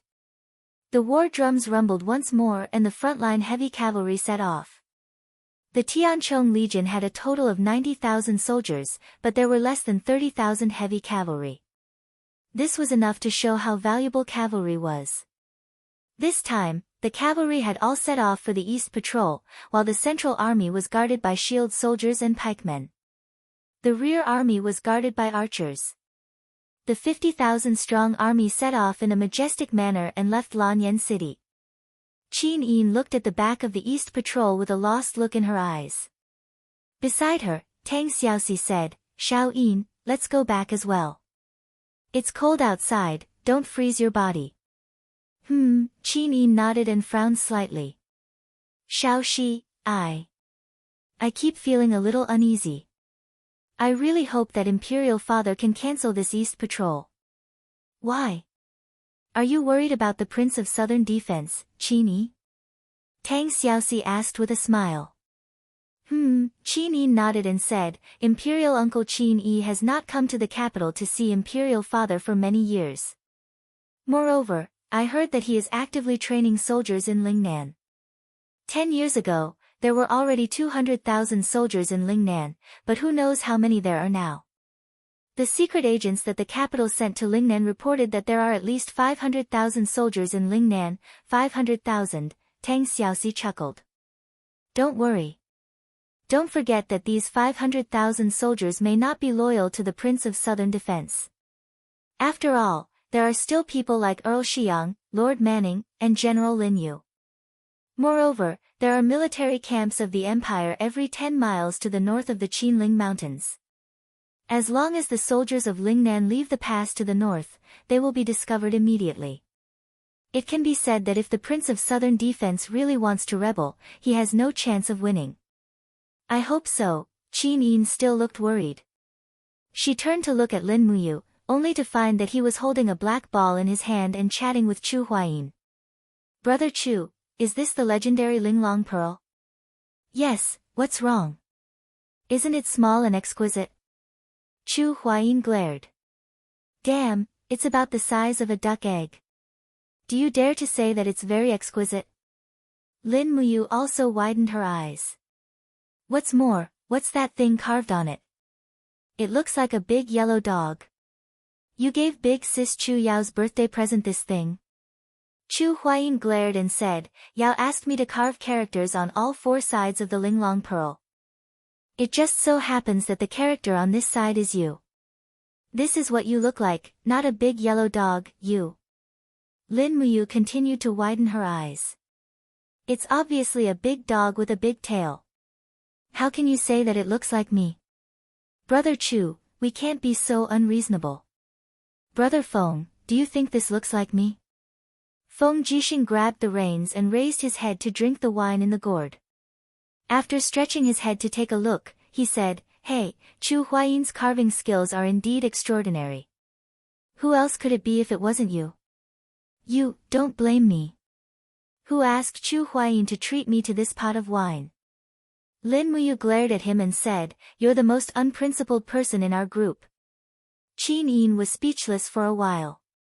She coughed and said, "The military police battalion has already announced countless times that we are not allowed to drink during missions. General Feng, as the commander of the Imperial Guards, you are drinking during a mission. What should you do?" With a "pa" sound, Feng Jixing threw the gourd in his hand to the ground, causing the smell of wine to splatter all over the place. He looked extremely angry. "Who stuffed this gourd into my hand and lied to me that it was water? There's no trust between people at all. This is simply shameless." Tang Xiaoxi was speechless. "I wonder who is the shameless one." A few days later, at night. Lin Muyu was still facing the sky full of starlight. She stood alone in the inner hall of the sacred hall and looked up at the stars. The dark force in her palm surged, but she could not transform the power of the stars. It was as if the 7 glorious stars' transformation was isolated from her body. Sigh, he held his breath for a while, but his battle energy quickly dissipated. He let out a long sigh and was slightly disappointed. In his high, the voice of the 7 luminaries Demon Emperor came. "The 7 glorious stars' transformation is an absolute art that I spent a whole 3,000 years to comprehend. Do you think it's that easy to learn? The power of the stars is the most mysterious power in the universe. An ordinary human body cannot withstand it at all. You are just a mortal now, so don't be discouraged. Take your time." Lin Muyu said, "Demon Emperor, how do you feel as a god?" "God?" The 7 luminaries Demon Emperor was stunned. He smiled and said, "What can I feel? I'm just invincible. Everyone is afraid of me, respects me, and obeys my orders. Other than that, it's loneliness, endless loneliness." "Loneliness," Lin Muyu smiled. "Speaking of which, I'm also lonely now." The 7 luminaries Demon Emperor could not help but laugh. "You're lonely because you miss women. I'm lonely because I'm invincible. Don't you think it's shameful?" "Who said that?" "I don't miss women, bah, I'm living in your high. Do you think I don't know what you're thinking?" The 7 luminaries Demon Emperor laughed mockingly. "Weak chicken, I know your heart is filled with Her Highness Qin Yin. And, to be honest, Qin Yin is a rare beauty. This emperor has roamed the universe for hundreds of thousands of years and has not seen many women who are as beautiful as her. It's rare that an ugly dog like Qin Yi could have such a beautiful descendant. If I were you, I would go to Zetian Palace and sleep with the princess while the emperor is not at home." He, Lin Muyu glared. "That's why you're called the Demon Emperor. Everyone wants to beat you up." "Ha, brat, it's fine if you don't call me teacher, but you actually dare to mock me. Is there a disciple like you? If I knew this would happen, I would have taught you the 7 luminaries mantra in reverse. That way, you'd be better off dead than alive." Lin Muyu could not help but feel a chill in her heart. "Don't scare me. Speaking of which, Demon Emperor, I've been feeling uneasy for the past few days. I don't know what's going on. Could it be an ominous sign?" The 7 luminaries Demon Emperor smiled faintly. "An ominous sign? Don't forget, you have a strand of my divine power in your body. Since you're feeling uneasy, it's definitely not as simple as an omen. It's more likely that something is really going to happen. Your divine power is stronger than mine. You should be able to sense that something is going to happen, right? No, I'll be confused if I'm too concerned. What happens on this mainland has nothing to do with me. It doesn't matter who lives or dies, so I won't feel uneasy." The Demon Emperor spoke very calmly. In fact, he really did not care about these things. Lin Muyu took a deep breath and turned to look at a temple guard behind her. call Luo Jian from the Longdan army camp. Yes. Not long after, Luo Jian rode his horse into the temple. After dismounting, he asked, Madam, what's wrong? Is something the matter? Nothing for now. Lin Muyu said faintly, go to the Dragon Rocky Mountain personally and pass the order. Let the Longdan army camp maintain its vigilance and be ready to go out at any time. Don't slack on any training and wait for my orders. Yes, madam. With this, Lin Muyu felt a little more at ease. With the Longdan army camp around, at least they would not be caught off guard in any situation. Thousands of miles away, in the Qinling Mountains. Spring had arrived, and it was the rainy season at this time. It was drizzling in the air, and this rain lasted for 3 consecutive days, as if it would not stop. In the darkness of the night, a group of people in green straw raincoats led horses draped in green grass as they walked slowly on the mountain path. The morning light shone from the eastern sky and shone on the mountains. Suddenly, countless people in green raincoats could be seen leading horses and holding weapons as they quietly crossed the Qinling Mountains. Chapter 292. Thud, thud, thud, the sound of horse hooves could be heard hurriedly. The messenger quickly entered the Flying Mount camp in the north of the city and presented the letter to him. Commander, a letter from Lady Lin Muyu from the Divine Temple. Oh, a letter from you? Chu Huayin smiled and opened the letter. There was a line of words written on it that wasn't very nice. Recently, I've been feeling uneasy. I'm afraid that there will be changes in the empire. As the commander of the Flying Mount camp, elder brother should send more scouts to patrol around the North Ridge province to maintain vigilance in the capital. Sincerely, you. Commander, what's the matter with General Lin Muyu? A cavalry captain asked. Chu Huayin frowned and said, you said that he has an ominous premonition that something will happen to the empire. Men, have the East Patrol team sent back any news? How is Her Majesty's current situation? A deputy general cupped his fists and said, we just sent back a letter last night. Everything is safe. Her Majesty has already met the Prince of South Garrison, Qin Yi. The 3 brothers should be enjoying fishing by the fairy lake now. That's good. Chu Huayin took a deep breath and said, Captain Li, pick 500 people from the Flying Mount camp and form a team of 5. Bring dry rations and divide them into 100 teams to patrol around the Earth Star Province, North Ridge Province, and Sangnan Province. Once there are any abnormal movements, immediately report to me by messenger bird. I'll leave this matter to you. You must do a good job. Yes, Lord Commander. The cavalry captain cupped his fists and immediately turned to leave. Chu Huayin frowned under the light of the oil lamp. He looked up at the generals and said, have there been any replies to the letters sent to the Seven Seas Province and Cloud Province? Have Duke Lan and Duke Yun agreed to send troops to make up for the emptiness of the capital's military forces? A cavalry captain stepped forward and said respectfully, Duke Yun has replied. He said that he is currently preparing for the rations and warhorses. In a few days, he will send 30,000 cavalry to the capital to protect Her Highness Yin. There's still no news from Duke Lan's side. He's probably still brooding over young General Lin Muyu killing Tang Bin. Chu Huaijin gently punched the table and said, Tang Lan, don't forget that Shaoxi is still in Lanyan City. If something happens in Lanyan City, can Shaoxi stay out of it? The cavalry commandant said, Commander, should we inform Commander Feng Jixing about this patrol? Yes. Chu Huaimian nodded and said, I'll personally make a trip to the Imperial Army's encampment tomorrow morning. The Imperial capital's defenses are too weak at the moment. There are only 50,000 soldiers. If anything happens, I'm afraid these 50,000 soldiers won't be able to defend the massive Lanyan city. At the side, a military officer laughed and said, Lord Commander, you don't have to worry so much. The Empire is at peace. Moreover, His Highness, the Prince of Jinan, and His Majesty are on patrol at Fairy Lake. What other changes can there be when the North and the South are together? Chu Huaimian looked at him deeply and said, Lin Muyu, have you seen this person before? I haven't. Then you can get to know him. Yu's actions are always unexpected. His predictions are most likely not wrong. No, I have to go to the Imperial Army's encampment now. Bring 500 soldiers with me. Yes. In the Imperial Army's encampment, under the yellow light, Feng Jixing was wrapped in a blanket. He was holding Xiang Wentian's 7 Victorious Tactics scroll and reading it carefully.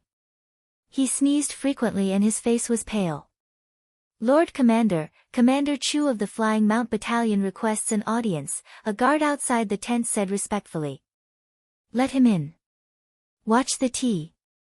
Yes. When Chu Huaimian entered the tent with 2 cavalry commandants, he couldn't help but be stunned. Feng Jixing, are you sick? It's just a cold. It's just a minor illness. Feng Jixing smiled and said, I will circulate my energy to force the cold poison out of my body. You have such good skills, why do you need a medical officer? Chu Huaimian sat down and moved the brazier in front of Feng Jixing. He said, with your cultivation, Feng Jixing, it's not easy for you to catch a cold. Ha, old Chu, you didn't come to the Imperial Army's encampment so late just to treat me to a drink, right? Of course not. Chu Huaimian sat down and said, these days, His Majesty has gone to Tianshu province, and His Highness is in charge. Feng Jixing, don't you feel a little uneasy? Yes. Feng Jixing said seriously, the price of the Yinhua wine in the winery is high, the women in the Yihong brothel are getting uglier, the glutinous rice in the capital's rice shop is always mixed with sticky rice, and those bastards in the Ministry of Revenue are always late in paying the army. I can't live like this anymore, I feel uneasy every day. F***CK. Chu Huaimian stood up. Be serious, or I'll leave. Feng Jixing laughed. Alright, I won't joke around anymore. Tell me, what's the matter? Chu Huaimian said, in the past 7 days, the Fire Sparrow Division in Lanyan City has not received a single case regarding the bandits in the Qinling Mountains. The hunters near the Qinling Mountains are complaining that all the prey in the mountains suddenly disappeared without a trace, as if they had all been killed. In addition, the hundreds of hostels and inns in the villages outside Lanyan City are almost all full, and people even have to go to Lanyan City to buy food. All of this is so unusual. Feng Jixing looked at Chu Huaimian with his clear eyes and said, someone has taken advantage of the situation and entered the capital, right? Yes, and there are quite a few of them. Chu Huaimian said lightly, I've sent people to investigate. In terms of food rations, there are at least 200,000 people who have entered the territory of the capital. This is very unusual. But the patrol teams that come and go have not found any clues, right? Yes, how do you know? Because the Imperial Guards have also sent out many scouts. Feng Jixing looked at him lightly and said, do you think you are the only ones who feel uneasy? My premonition is even stronger. This storm is finally coming to the capital. Who could it be? Chu Huaimian clenched his fists and said, is there really nothing we can do? Yes. Feng Jixing smiled slightly and said, tomorrow, I'll ask Her Highness Yin to make an announcement. Martial law will be imposed in the North Ridge province. Merchants who come and go must be checked carefully. If they find any metal weapons, they must be taken away. How about it? The Empire values martial arts. This is too much. How many people are they going to take away? This is the only way. All right then, at the same time, in the Five Valleys city. A group of people wearing black cloaks entered the governor's manor. They were led into the meeting hall by a servant. Governor Si Kong Fan was dressed in black armor with a sword hanging from his waist. Behind him was a group of trusted generals. He cupped his fists and smiled. Si Kong Fan greets General Ji Yao. I wonder why General Ji Yao has come to visit so late at night. The person who came took off his cloak and revealed a face with a sinister smile. It was Ji Yao. He cupped his fists and said, Governor Si Kong Fan hasn't realized that a storm is coming? Oh. Si Kong Fan sneered. I don't know what kind of storm it is. Could it be that it will topple the Qin Empire? But general, as a general of Lingnan, you came to Lingnan without His Majesty's imperial edict. Don't you know it's a crime? Crime? Ji Yao smiled. He pointed to the south and said, do you know that there are a total of 200,000 Lingnan elite soldiers waiting for my order to raze this city to the ground? You! Si Kongfan was furious. He pulled out his sword and shouted, Ji Yao, as one of the 7 generals of the empire, do you want to rebel? Rebel? Ji Yao laughed loudly. I'm just following the will of heaven and winning the hearts of the people. Qin Jin, this fatuous ruler, doesn't know how to govern a country. He only knows how to write poems and cook. How can such a fatuous ruler be the ruler of this continent? Si Kongfan, listen to me.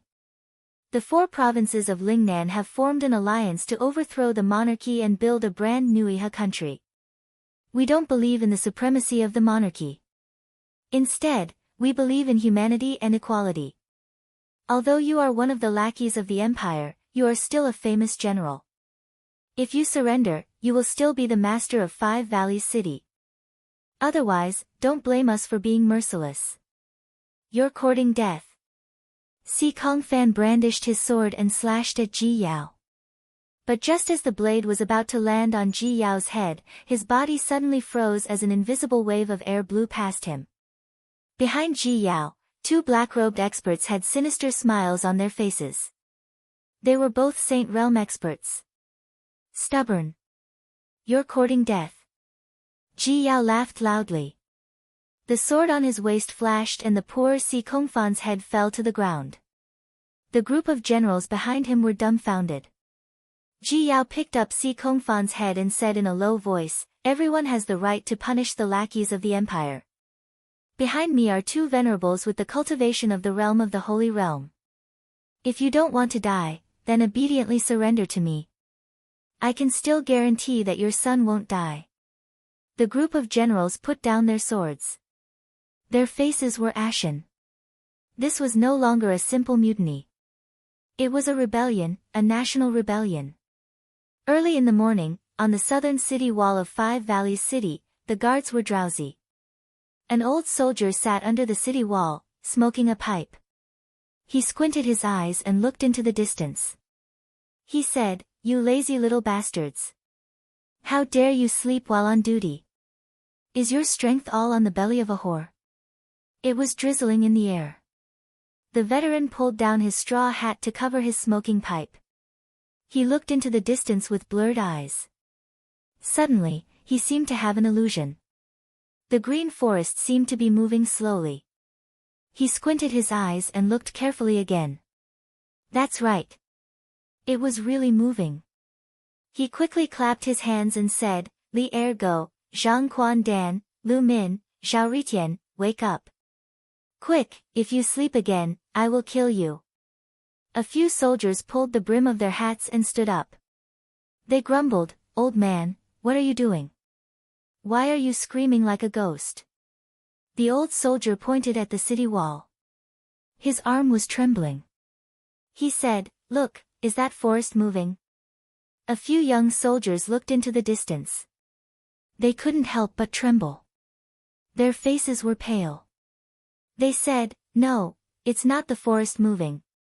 It's the people in green cloaks, they are approaching the city, oh my God, beat the drums. Yes. At this moment, a Chiliarch walked up to the city wall with a long spear. He said calmly, there's no need to beat the drums. Go down and open the city gate to welcome our distinguished guests. Distinguished guests. The old soldier was dumbfounded.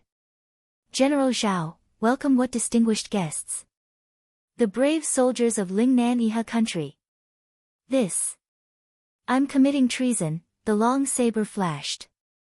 The old soldier immediately fell into a pool of blood. The Kiliarka's face was vicious. Go and open the city gate. Yes. The group of soldiers trembled. Chapter 293. Sangnan province has fallen into the enemy's hands, the letter in his hand fell to the ground. Feng Jixing's face was full of shock, what a fast speed, Luo Lai and Zhang Wei were both shocked. Luo Lai asked, how could it be so fast? General Si Kong Fan is the new governor of the province. With him around, how could it fall so quickly? Si Kong Fan has been killed. Feng Jixing said indifferently, I don't know where Ling Nan found a few divine domain experts from. Things are not looking good. Come, follow me into the palace to meet Her Highness Yin. The empire's turmoil has already begun. Yes. In Zhe Tian Palace, there were many officials. Everyone was restless. Many of them were gritting their teeth, but there was nothing they could do. When Feng Jixing stepped into the palace with Zhang Wei and Luo Lai, Lin Muyu and Chu Huijin also came forward. Chu Huijin said, General Feng also received the news of Cangnan province's fall. Yes, what did Her Highness say? There is no statement yet. Lin Muyu placed her hand on the hilt of her sword and followed Feng Jixing and Chu Huiying to the throne. She raised her head and saw that Qin Yin was already walking over with an exquisite cloak draped over her shoulders. Her silk skirt trailed behind her as two maids followed behind her respectfully. Brother Yu, has Cangnan province really fallen? Qin Yin asked anxiously. Yes. Lin Muyu cupped her fists and said, I received the letter not long ago. According to the report from the spies I arranged in Cangnan province, the scale of the rebellion in Lingnan is very large. They used more than 300,000 men and horses. Zhenan Wang Qinyi conferred Ji Yao the title of marshal, Lin Yu and Long Qianlin as generals. They have already occupied 5 Valley City. At most 5 days, they will reach the capital. Qin Yin had a helpless look on her face. Imperial Father. Imperial Father is still in Tianshu province. Chu Huijin cupped his fists. His face was full of sadness as he said, Your Highness, please forgive me for overstepping my bounds. I'm afraid His Majesty is already in danger. Impossible. Qin Yin shook her head and said resolutely, Father has brought many experts from the Imperial Guards, and he has also taken 3 experts from the 3rd heaven of the Heaven Realm as guards from Dubhe province. With 100,000 soldiers accompanying him, it's impossible for anything to happen. Chu Huijin looked up at Qin Yin and said lightly, according to reliable information, Qin Yin has invited Luo Lan, a godly state expert who lives in seclusion on the sacred peak. Luo Lan also has several sanctuary experts under her command. If I'm not wrong, Luo Lan has disguised herself as Qin Yi's personal guard. No matter how many experts Your Majesty has around you, how could they be a match for a divine venerable one? Tears instantly filled her eyes. Qin Yin stood there silently and murmured, Imperial Father will be fine. Imperial Father will be fine. Lin Muyu stepped forward and gently hugged Qin Yin. Now he was Qin Yin's only support. He whispered in Qin Yin's ear, Shao Yin, the Prince of Zhenan has committed treason. Everyone is panicking. You are the only one who can support the overall situation. Be strong. Imperial Father may be fine, but before that, you must guard Lanyan City. Okay. Qin Yin quietly wiped away her tears. Lin Muyu took a few steps back, but he still stood among the officials.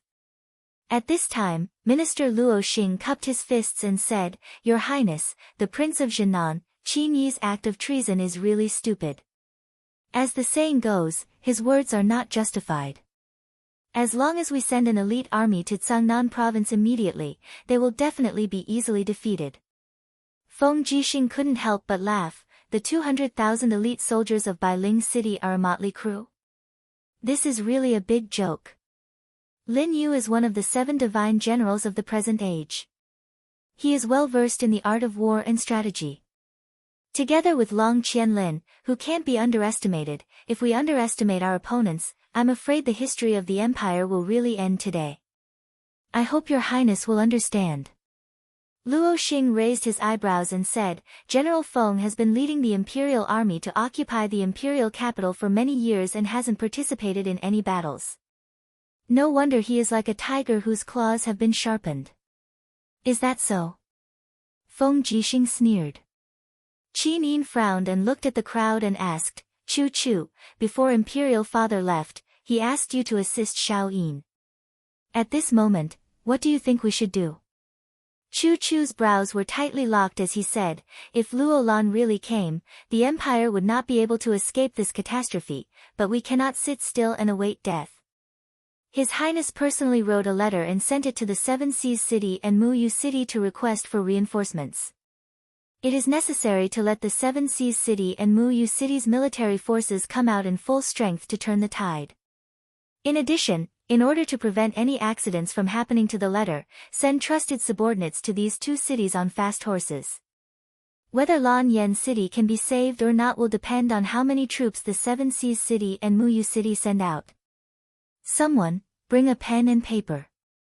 Qin Yin's eyes flickered as she looked at the ministers and said, who is willing to go to Muyun City for me and ask grandfather to send out troops? In the crowd, Yuan Xie's son, Yuan Lian, cupped his fists and said, this general is willing to go. Qin Yin nodded, then I will have to trouble General Yuan Lian. If you can get reinforcements, I will pardon your father's crime of being defeated and promote him to the position of country protector general. Thank you, Your Highness. Yuan Lian was overjoyed. Qin Yin looked at Tang Xiaoxi who was beside Lin Muyu and said, Shaoxi, Qihai City. Only you are the most suitable person to go, so I will have to trouble you to make this trip. Tang Xiaoxi's eyes turned red and said, let others go. I want to stay in the imperial capital to accompany you and Mu. No. Qin Yin's voice was full of determination, there is a gap between Duke Lan and imperial father. You must go personally. Otherwise, I am worried that Duke Lan will not send troops to reinforce Lanyan City. Shaoxi, I am begging you, you must go on this trip. Tang Xiaoxi silently stood in the same place, her shoulders slightly trembling, and said, Shao Yin, if Lanyan City is really besieged, I will come back even if I can't get reinforcements. Yes. Qin Yin nodded gently. Soon, 2 letters were written and sent to Muyu City and Qihai City respectively. Tang Xiaoxi also led the snow pair war horse and was ready to set off. Lin Muyu accompanied them all the way to the main hall. He had mixed feelings. This time it was not a joke. Lanyan City might really fall. Zhenan Wang had sent out a hierarch expert. Perhaps, this would be the last time he saw Tang Xiaoxi. Mu, Tang Xiaoxi led the war horse and looked at him with red eyes, and said, can you hug me again? Lin Muyu was stunned and walked forward. Without hesitation, he held Tang Xiaoxi's delicate body in his arms. Tang Xiaoxi trembled all over and tears came out of her eyes. She cried loudly, I'm afraid. I'm so afraid. I'm afraid that I won't see you again after I come back. I'm afraid. Lin Muyu gently stroked her long hair and said softly, Shaoxi, don't be afraid. I promise you that I will wait for you in Lanyan City. Shao Yin and I will wait here for you to come back and save us. You have to be quick. Tang Xiaoxi nodded her head, yes, I will. With that, she left Lin Muyu's arms. This time, she did not look back. She turned over and mounted the horse, galloping away. In the blink of an eye, she disappeared on the main road. Lin Muyu stood there in a daze. Looking at Tang Xiaoxi who was far away, he felt a sense of loss. A turmoil was right in front of him. How many more things could he lose? When he returned to the main hall, he found that the officials were arguing about whether to send troops or to defend Lanyan City. The minister's office and the Ministry of War argued until their faces were red with anger. Both sides did not give in at all. Moreover, Luo Xing and the Minister of War Lu Fang had many supporters in the imperial court. Dozens of people argued endlessly. It seemed that waiting for them to come up with a conclusion would take at least another 100 years. Feng Jixing, Qin Lei, Chu Huaying, Zhang Wei, and the other generals stood at the side with dark faces and did not speak. As for the senior officials who had made meritorious contributions, such as Chu Chu, Lei Hong, and Qin Hao, the dean of Aries College, they also remained silent, waiting for Qin Yin to come up with a decision. At this time, everyone was faintly uneasy and confused. Be quiet. Qin Yin lightly patted the armrest of the throne and said, should we take the initiative to attack or defend Lanyan City? Isn't there a conclusion? The Minister of War Lu Fang immediately cupped his fists and said, Your Highness, this old official thinks that we should defend. The Lingnan army is aggressive and they call themselves the Volunteer Army.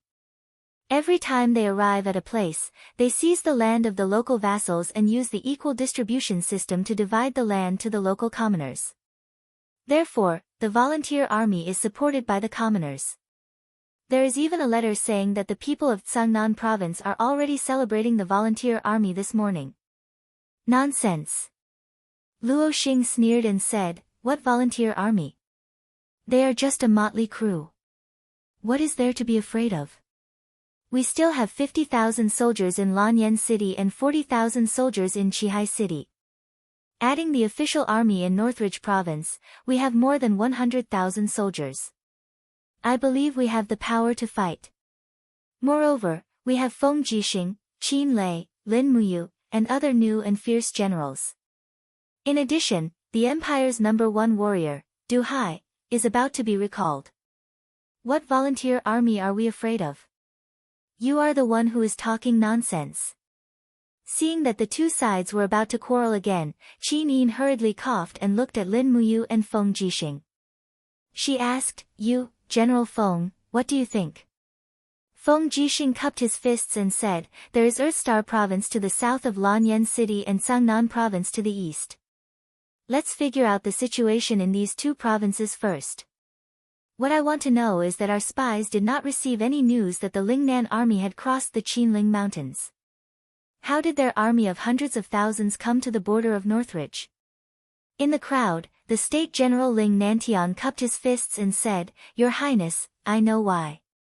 My spies in Lingnan have just reported back. The King of Jinan used General Lin Yu's strategy. All the Lingnan army wore green coats and crossed the Qinling Mountains during the rainy season for 7 consecutive days. They called it, Green Cowhide Crossing the Mountains. It is precisely because of this that we did not notice and they took advantage of the situation to occupy the Five Valley City. Feng Jixing frowned and said, Green Cowhide Crossing the Mountains. Damn it, Qin Yin said, there are about 20,000 troops stationed in Earthstar Province. Maybe we can mobilize this army. Lin Muyu cupped her fists and said, Your Highness, Earthstar Province is in the south of the imperial capital and bears the brunt of the attack. If there is no accident, it has already fallen. At this moment, a messenger flew in from outside and said loudly, Your Highness, urgent report. Speak. Qin Yin's beautiful eyes were full of worry. The messenger panted and said, I just received a letter. Lingnan General Lin Yu led 100,000 troops to attack Cold Star City. Earthstar Province has fallen. As expected. Feng Jixing felt a chill in his heart and said, Lingnan is aggressive and this general also thinks that we should defend. Lanyan City has been through thousands of years and has been repeatedly repaired. The city walls are very strong and there is enough food in the city. In addition to the large population, there will not be a shortage of civilian workers. As long as we defend, it should not be a problem to defend for a few months, enough to wait for the reinforcements from Miyu City and Qihai City. Yes. Qin Yin nodded, then we will defend. Chapter 294. His Highness has announced that all citizens are to enter the city immediately. The city gates will be closed after sunset. Without His Highness's order, the city gates will not be opened until the crisis is over. Zhang Wei stood on the city walls with a long saber in his hand, shouting at the citizens below the city. Lin Muyu, Feng Jixing, and Chu Huaimiao stood at the side, helplessness written all over their faces. As a general of the empire, it's a disgrace to not come out and defend the city. Feng Jixing clenched his fists, his face full of anger. Chu Huaimiao said, The enemy is strong while we are weak. This can't be helped. I just don't know when Qihai City and Miyu City will be willing to send out their troops. As long as they send out their troops, we will definitely be able to defeat the so-called volunteer army. Feng Jixing looked at Lin Muyu and asked, Do you want to summon your Longdan army camp to Lanyan City as well? No need. Lin Muyu shook her head and said, I have already sent someone to the Longdan army camp to inform them to defend the city like us. Dragon Rocky Mountain is easy to defend but hard to attack.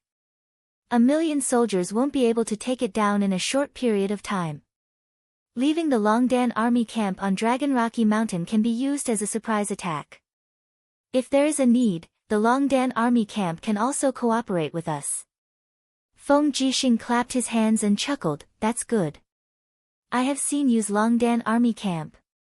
Their combat power is terrifying, and their equipment is the best in the empire.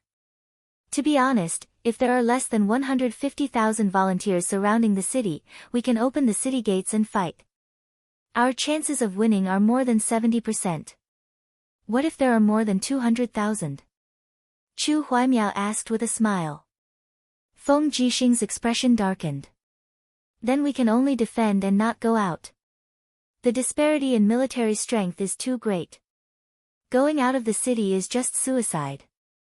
Moreover, the other party has a godly state master and nearly 10 sanctuary masters. Lin Muyu stretched out her hand to sweep away the dust on the battlements, and the place that her palm touched was icy cold. She could not help but feel a chill in her heart as she said, one do not know how is His Majesty's situation at Fairy Lake. There is actually no news at all. He had brought so many letters with him, could it be that he could not even send one back? Feng Jixing frowned. I hope His Majesty can turn misfortune into blessing. But to turn misfortune into fortune, if it was a great misfortune, how could it be resolved? Late at night, Chu Huaying rode into the darkness of Tongtian Street. Not long after, he stopped in front of the Divine Marquis residence. After he dismounted, he looked at the lonely iron gates and hesitated for a moment before he walked forward and gently knocked. Who is it? A guard's voice came from inside. Commander of the Flying Mount Battalion, Chu Huaying greets Miss Xinxiang. The guard immediately sneered. So it's the famous General Chu Huaying. Didn't you say that you would not see my miss anymore? Yes, I will not see her. I only hope that miss can talk to me through the door. Wait a moment. Thank you. Not long after, Xinxiang's gentle voice came from the other side of the iron gates. Lord Chu, why are you visiting so late at night? Chu Huaying cupped his fists and said, Miss, Zhangnan Province and Earthstar Province have fallen one after another. Lanyan City is isolated and has lost. Miss Xinxiang is the daughter of the Divine Marquis. Ji Yao and Lin Yu were once Divine Marquis and Yifen's subordinates. I believe they will not make things difficult for you. Miss, please leave the city immediately and look for the Divine Marquis in Tianshu Province.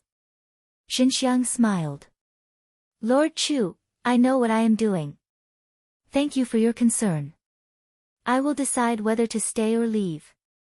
Chu Huaying was anxious. He gritted his teeth and said, Xinxiang, you must leave now. The Lingnan army will arrive at the city at any time. If you don't leave now, I'm afraid you won't have another chance. Huaying. Xinxiang called out softly. Didn't you say that you want to see me in the pugilistic world? If I leave now, we won't be able to see each other anymore. Go, I won't leave. If my husband dies on the battlefield, I'm willing to follow him. Chu Huaying's body trembled. His eyes were bloodshot.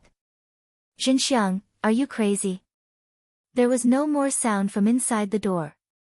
Chu Huaying stood outside the door for more than 2 hours. Then, he led his horse away. In the early morning of the next day, the 30,000 Imperial Guards and the 17,000 soldiers of the Flying Mount Battalion had all entered Lanyan City and settled in the barracks around the 4 gates, making Lanyan City suddenly lively. However, all the people closed their doors and windows and lived in fear. They didn't know what would be waiting for them in the next moment, whether it would be death or a new life. Early in the morning, there was another heavy fog that shrouded Lanyan City. Wisps of dew slowly flowed down from Lin Muyu's armor. He stood guard on the north wall of Lanyan City. He didn't sleep a wink the whole night and looked rather tired. You, go and sleep for a while. Feng Jixing frowned. Look at how haggard you look. If Her Highness saw you like this, I don't know how distressed she would be. Lin Muyu smiled and shook her head. I can't sleep. Brother Feng, can you sleep? I can't. Feng Jixing smiled bitterly and said, this might be our last battle. You still haven't received the letter from Fairy Lake? No, not even a single one. Sigh. Lin Muyu sighed. She pulled out the dragon spirit sword and gently wiped the dew on the blade with a white cloth. Brother Feng, are you afraid? Afraid? Feng Jixing smiled. What's there to be afraid of? I'm a soldier of the Empire. It's my honor to die in battle for the Empire. Moreover, heroes emerge in troubled times. Don't you think this is also a chance for us? I don't think so. Lin Muyu shook her head. I am very afraid. I am afraid of losing all the people and things I care about. I am afraid of losing Xiao Yin, Xiao Shi, and all of you. If I can choose, I would rather choose obscurity than to choose glory forged with blood. Perhaps what you said is right. Feng Jixing continued to sit beside Lin Muyu. He took out a wine gourd and gulped down a mouthful of strong wine. But this is life. The more you want to escape from this war, the more you can't escape it. You hate killing, but you must face everything in front of you. In this battle, our hands will be stained with blood. Just wait and see. Right at this moment, suddenly, a pa-pa sound came from the sky. A messenger bird rapidly landed on Feng Jixing's shoulder. He hurriedly took out the letter tube and swept his gaze across. His face was filled with astonishment as he said, so fast. The volunteer army's advance heavy cavalry is already less than 300 miles away from Lanyan City. They will arrive before sunset today. Damn it, Lin Muyu sheathed her sword and lightly said, are they so eager to destroy Lanyan City? Feng Jixing looked indifferent. Zhang Wei, pass down the order. The whole city is on alert. Prepare for war in the afternoon. In addition, has the Tianchong army of Seven Seas City returned? Zhang Wei nodded. They will arrive in 2 hours. That's good. Not long after, the sound of hooves could be heard in the fog. A commander came to the city with a long saber. It was the Empire's #1 warrior, Du Hai. Behind him were densely packed soldiers with shields. They were all infantrymen of the Tianchong army. In addition, there was an endless stream of rations. Open the gate. Du Hai shouted. Feng Jixing stood on the city wall and shouted, General Du Hai, how many people did you bring back? Du Hai raised his head to take a look and said with a smile, so it's Commander Feng. The Tianchong army is no longer as strong as before.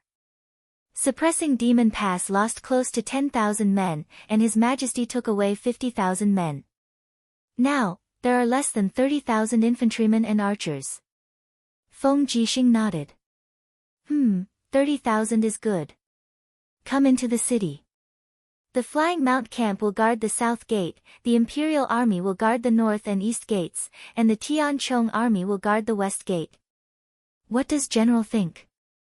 Thank you. I will lead my brothers to the west gate. Du Hai was a candid man. Although his military rank was higher than Feng Jixing's, he could follow Feng Jixing's orders to defend the city. He could be considered a good general. Moreover, the volunteer army was coming aggressively. There were generals everywhere in the empire who had defected and surrendered.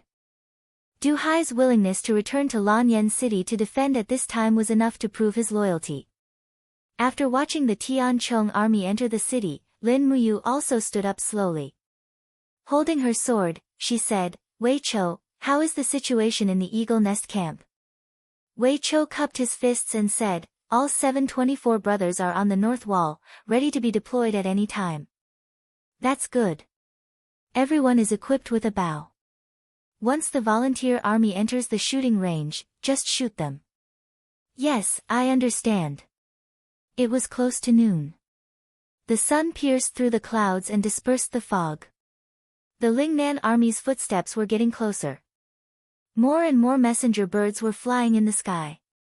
The news sent chills down people's spines. Lin Yu had led 100,000 soldiers and left planet Earth province. They had entered North Ridge province and would arrive soon.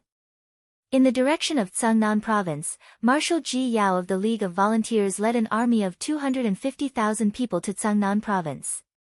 With Long Qianlin as the vanguard, they successively conquered 17 cities between Lanyan City and Wugu City. They would reach the city in 6 hours. Near the Qinling Mountains, the Lingnan Army's soldiers were seen entering North Ridge.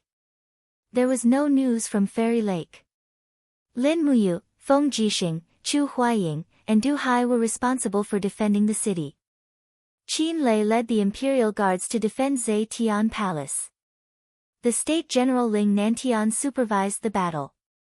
The entire Lanyan city was on the verge of a war. At this moment, Dubhe Province, Fairy Lake. The lake water had been dyed red with blood. Countless corpses floated on the surface of the lake. Most of the corpses had begun to rot and were bloated. They were being eaten by fishes. Flags of the Tianchong army and Longquan army floated on the water. The blood flowed for hundreds of miles. The entire Fairy Lake was dead silent. Messy footprints covered the mud on the lakeside. A man had sunk deep into the shallow mud. Water plants were entangled around his red and swollen neck. His eyes were wide open and filled with indignation and anger. His palms were in the shape of claws. His fingernails were cracked. He had fought many battles in his life, but he was not strong enough. That was why he had drowned. No matter how arrogant he was when he was alive, how he was one of the 9 Supremes and how he controlled the universe. He was just a cold corpse after death. Chapter 295. At dusk, the heavy and dense sound of horse hooves came from outside the city. A large number of cavalrymen appeared in sight. They held up the banner of the volunteer army and wore blood-red armor. They stopped about a kilometer away from Lanyan City and started to get into formation. The cavalrymen were at the front and the infantry at the back. They also started to light torches, forming a dense mass. In the blink of an eye, night fell. The torches outside the city formed a sea that spread all the way to the direction of the dragon-seeking forest. The overwhelming number of soldiers was very frightening. Oh my! Zhang Wei felt his scalp go numb. He said, "The women of Lingnan are really fertile. They actually gave birth to so many beasts. Damn it, how long will it take for me to kill them all?" Wei Chou frowned. What are they waiting for? Waiting for the supply troops. Feng Jixing said indifferently, the ladders and catapults move slowly. They will only arrive here tomorrow. They are waiting. This night will be very difficult. Why is it difficult? Zhang Wei asked. Feng Jixing smiled. The commander of the front line is Long Qianlin. He is well versed in the art of war and naturally knows the power of psychological warfare. Just wait, they will be here soon. Yes. Torches were also raised on the city walls. It was a beautiful scene. Not long after, the Lingnan army parted. An envoy holding a white flag came to the city. He was a lean guy. He laughed toward the city walls and said, Lingnan General Long Qianlin has led 100,000 troops to deliver congratulatory gifts to the imperial capital. I hope the generals in the imperial capital will kindly accept them. As he said this, he waved the white flag. Instantly, hundreds of cavalrymen galloped to the city walls. They spread out a black object under the city walls and then mounted their horses and left. What is it? Zhang Wei frowned. Feng Jixing squinted and looked into the distance. Suddenly, his body trembled. He said, "It's the war flag." What war flag? Lin Muyu was stunned. Feng Jixing gritted his teeth. The war flags of the Tianchong Legion and the Longquan Legion. Oh my god, there are at least 1,000 of them. The imperial army that His Majesty brought to Dubhe province has been destroyed. Ah! Lin Muyu felt as if his heart had been pierced through. His wishful thinking was that Qin Jin would definitely lead an army to return, but in the end, he still received this cruel news. Wei Chou clenched his fists. How despicable. Are you trying to use the Empire's war flag to chill our morale? Lin Muyu's gaze turned cold as she said, use fire arrows to burn these flags. Yes. Fire arrows were shot randomly from the city wall, and the flags on the ground quickly caught fire, turning into piles of ashes in the blink of an eye. From afar came the wild laughter of the volunteers, but they did not attack the city. Not long after, the war drums in the north rumbled, and another large group of people came. This time, it was the commander-in-chief Ji Yao. A group of infantry with shields in their hands moved slowly, escorting a general in a white robe. It was Ji Yao. Ji Yao's expression was extremely domineering. He laughed loudly and said, "Who's the general guarding the northern gate? Come out and speak." Feng Jixing raised his blade and said coldly, "Oh, it's General Ji Yao. Feng Jixing is here." Feng Jixing. Ji Yao looked up at the city and said calmly, "I'm sure you've all seen it. The Tianchong army and the Longquan army have been defeated, and the Earth Star province, Zhangnan province, Lingdong province, and Heaven's Pivot province have also been conquered by us. 8 of the Empire's 12 provinces are already in our hands. Why are you still holding on? Open the gates and welcome the volunteers into the city. I, Ji Yao, guarantee that you, Feng Jixing, will continue to be the commander of the Imperial Guard. How about it?" Feng Jixing couldn't help but burst into laughter. Among the 7 divine generals of the Empire, I, Feng Jixing, am ranked 3rd, and you, Ji Yao, are ranked 6th. If it weren't for the lack of talents in Lingnan, how could trash like you become a marshal? Ha ha ha, Ji Yao, attack the city if you want. I, Feng Jixing, await your arrival here. Stubborn fool. Ji Yao snorted coldly and abruptly pulled out his sword, pointing it at the city walls. I, Ji Yao, hereby declare that if Lanyan City refuses to surrender, Ji Yao will slaughter everyone in the city on the day I take it. Not a single chicken or dog will be spared. You dogs of the Empire, listen well. The Yihan nation follows the will of the heavens and wins the hearts of the people. Overthrowing the monarchy is a must. If you dogs of the Empire continue to be stubborn, you will only end up with your bones broken and ashes scattered. If you open the gates and surrender the city before sunrise tomorrow, I will let bygones be bygones. Otherwise, prepare to be slaughtered." He urged his horse to turn around and leave. The group of imperial generals on the city walls were all dumbfounded. Zhang Wei gnashed his teeth. "Damn it, when did I become a dog of the Empire?" Luo Lai said, "Commander, what should we do?" "What else can we do?" Feng Jixing said indifferently, "Everyone, prepare for battle. The real battle will begin at dawn tomorrow." "Yes, sir." As if they didn't want to let the defenders of Lanyan City rest, the volunteer army cheered for an entire night. The sound of the war drums never seemed to stop, and the flags below the city walls fluttered in the wind. What was worse was that the chariots they pushed out were filled with helmeted heads, all of which belonged to the Tianchong army and the Longquan army. The Battle of Fairy Lake was a complete one-sided defeat for the Empire. At dawn, a blood-red ray of dawn pierced through the clouds and shone directly on the city walls of Lanyan City. Lin Muyu opened her sleepy eyes and said, "The battle has begun." Bang! The city walls suddenly shook. A huge rock had hit the wall and created a dent about a few meters deep. Although the city walls of Lanyan City were strong, they wouldn't be able to hold up for long if they kept going like this. Dong, dong, dong, the sound of the war drums was abnormally intense. Thousands of ladders were pushed out from the boundless battle formation of the volunteer soldiers. They were guarded by soldiers holding heavy shields as they slowly approached the city. It had been too long since such a large-scale war had taken place in the Empire, so many Imperial Guards and the soldiers of the Flying Mount Battalion were bitterly disappointed. How could they defeat this group of courageous troops when there were so many enemies outside the city? Below the city walls, Long Qianlin, dressed in silver armor and holding a long spear, shouted, "Attack the city. The first warrior to climb the city walls will be rewarded with 100,000 gold coins and be conferred the title of nobility." "It's really Long Qianlin." Lin Muyu's eyes dimmed. Feng Jixing smiled at the side. "Are you regretting letting him go back then?" Lin Muyu smiled. "What's there to regret? Didn't His Majesty kill Long Qianlin's parents to vent his anger?" Feng Jixing was stunned. He smiled and patted her shoulder. "Get ready to kill the enemy. Aim at the people pushing the ladders and shoot." On the city walls, Wei Chou had already pulled back the demon-devouring bow. The next moment, there was a clanging sound.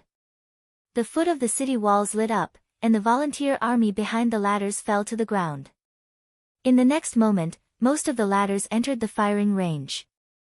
Arrows rained down from the top of the city wall, piercing into the bodies of the volunteer soldiers. In the blink of an eye, a large number of them fell to the ground. However, the ladders were still slowly approaching the city wall. "Throw the rolling stones down to block the wheels of the ladders," Feng Jixing ordered loudly. Tens of thousands of stones were thrown down within a minute, and the ladders were blocked.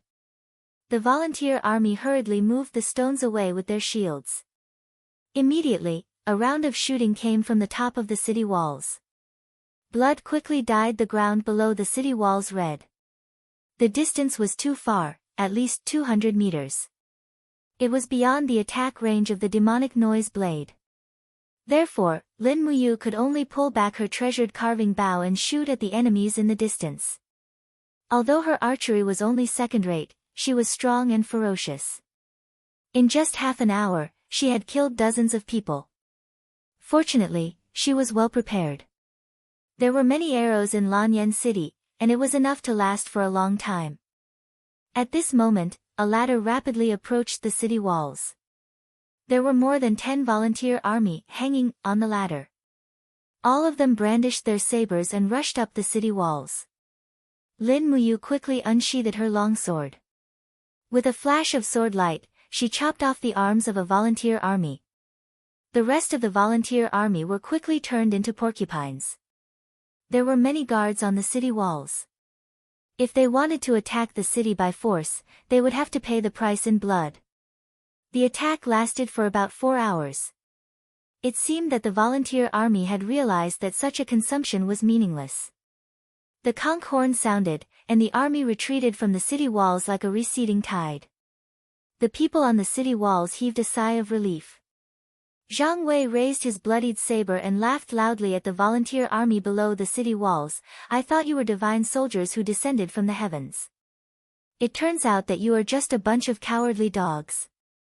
Long Qianlin, if you have the guts, come and attack the city again. We are waiting for you here." Wei Chou and the others also laughed loudly. Behind them, bundles of arrows had been used up. However, it did not matter. The imperial guards quickly carried more up. Below the city walls, Long Qianlin looked at the city walls with a stern gaze. He did not say anything and immediately turned his horse around and left. In the blink of an eye, it was already afternoon. The tired soldiers were sitting on the walkways and resting. A warm spring breeze blew in from the south. Lin Muyu sat by the battlement and slowly wiped the blood off her blade. She looked at Wei Chou, Xiahou sang, and the others and joked, "If you can defend Lanyan City, I will reward each of you with a wife." Wei Chou could not help but blush. "Commander, you must be joking." Xiahou sang laughed, "How can one wife be enough? If Milord is generous, please give me a third wife, oh no, a fifth wife. Let's talk about that when you are able to defend the city." Ha! At this moment, someone suddenly pointed at the sky in surprise and said, "Look, what's that?" Everyone looked over and saw countless pieces of paper flying in the air. They were kites, kites that flew into the city along with the spring breeze. Lin Muyu's heart thumped. It must be something bad. She said, "Bring the kite with the short string." Yes. A member of the Imperial Guards immediately descended the city walls and soon came back with a kite with words written on its back. Lin Muyu took it and looked at it. The words on the back of the kite were very few, but each word was heart-wrenching. His Highness the Prince of Jinan led 1,000,000 troops to the north and swore to overthrow the monarchy and establish a Iha kingdom where everyone was equal. Wherever the brave and righteous soldiers passed, they would kill the heartless nobles and distribute the land equally. Each family would receive land based on the number of people they had and would be exempted from taxes for 3 years. Lanyan City is the capital of the world. May the people in the city give up resistance and leave the city to surrender. They will all be citizens of the Iha kingdom. If they continue to resist stubbornly, the day the city is breached will be the day the brave and righteous soldiers will slaughter all living things in the city, leaving no one alive. Chapter 296. What's written? Feng Jixing asked. Lin Muyu handed it over. Feng Jixing glanced at it and his scalp went numb. He gritted his teeth and said, "Despicable, this is too despicable. Is he trying to divide the hearts of the people in Lanyan City? This is the most powerful part of Long Qianlin." Lin Muyu sighed. Feng Jixing asked, "How many kites like this are there in the city?" The imperial guards replied, "Countless. The commoners are reading it and it can't be stopped." "Oh no," Feng Jixing frowned, "what should we do? The city is already short of provisions. If the commoners make a ruckus, I'm afraid Lanyan City will collapse on its own." Zhang Wei said, "What's wrong with that? If those unruly commoners dare to make a ruckus, we'll just kill them. Don't be reckless." Feng Jixing looked at Lin Muyu and asked, Do you have any ideas?" "Yes." Lin Muyu looked at the volunteer soldiers that blotted out the sky and earth outside the city and said lightly, "Let them pay them back in their own coin. Let the people from the minister's residence immediately write 100,000 letters and pretend that it is a letter sent from the Five Valleys city. Just say that the volunteer soldiers are very hypocritical and had already massacred the entire Five Valleys city. The city walls are filled with human heads and it is only death if one surrenders. Distribute these letters in Lanyan City and perhaps it can curb their psychological attack." "Good." Feng Jixing's eyes lit up and he smiled, "You still have a way. Men, do it." "Yes, General." Lin Muyu leaned against the blood-stained city wall, feeling an indescribable discomfort in her heart. Iha country promoted equality for everyone and adopted the equal distribution system to appease the people. This was a level of civilization that was far above the imperial system, yet she was here as the empire's dog, in their words. Was she doing the right thing or wrong thing? However, after looking at the Tianchong army and Longquan army's war flags that had been reduced to ashes, Lin Muyu felt a little relieved. What equality for all? What equal land system? It was just a ploy to usurp the world.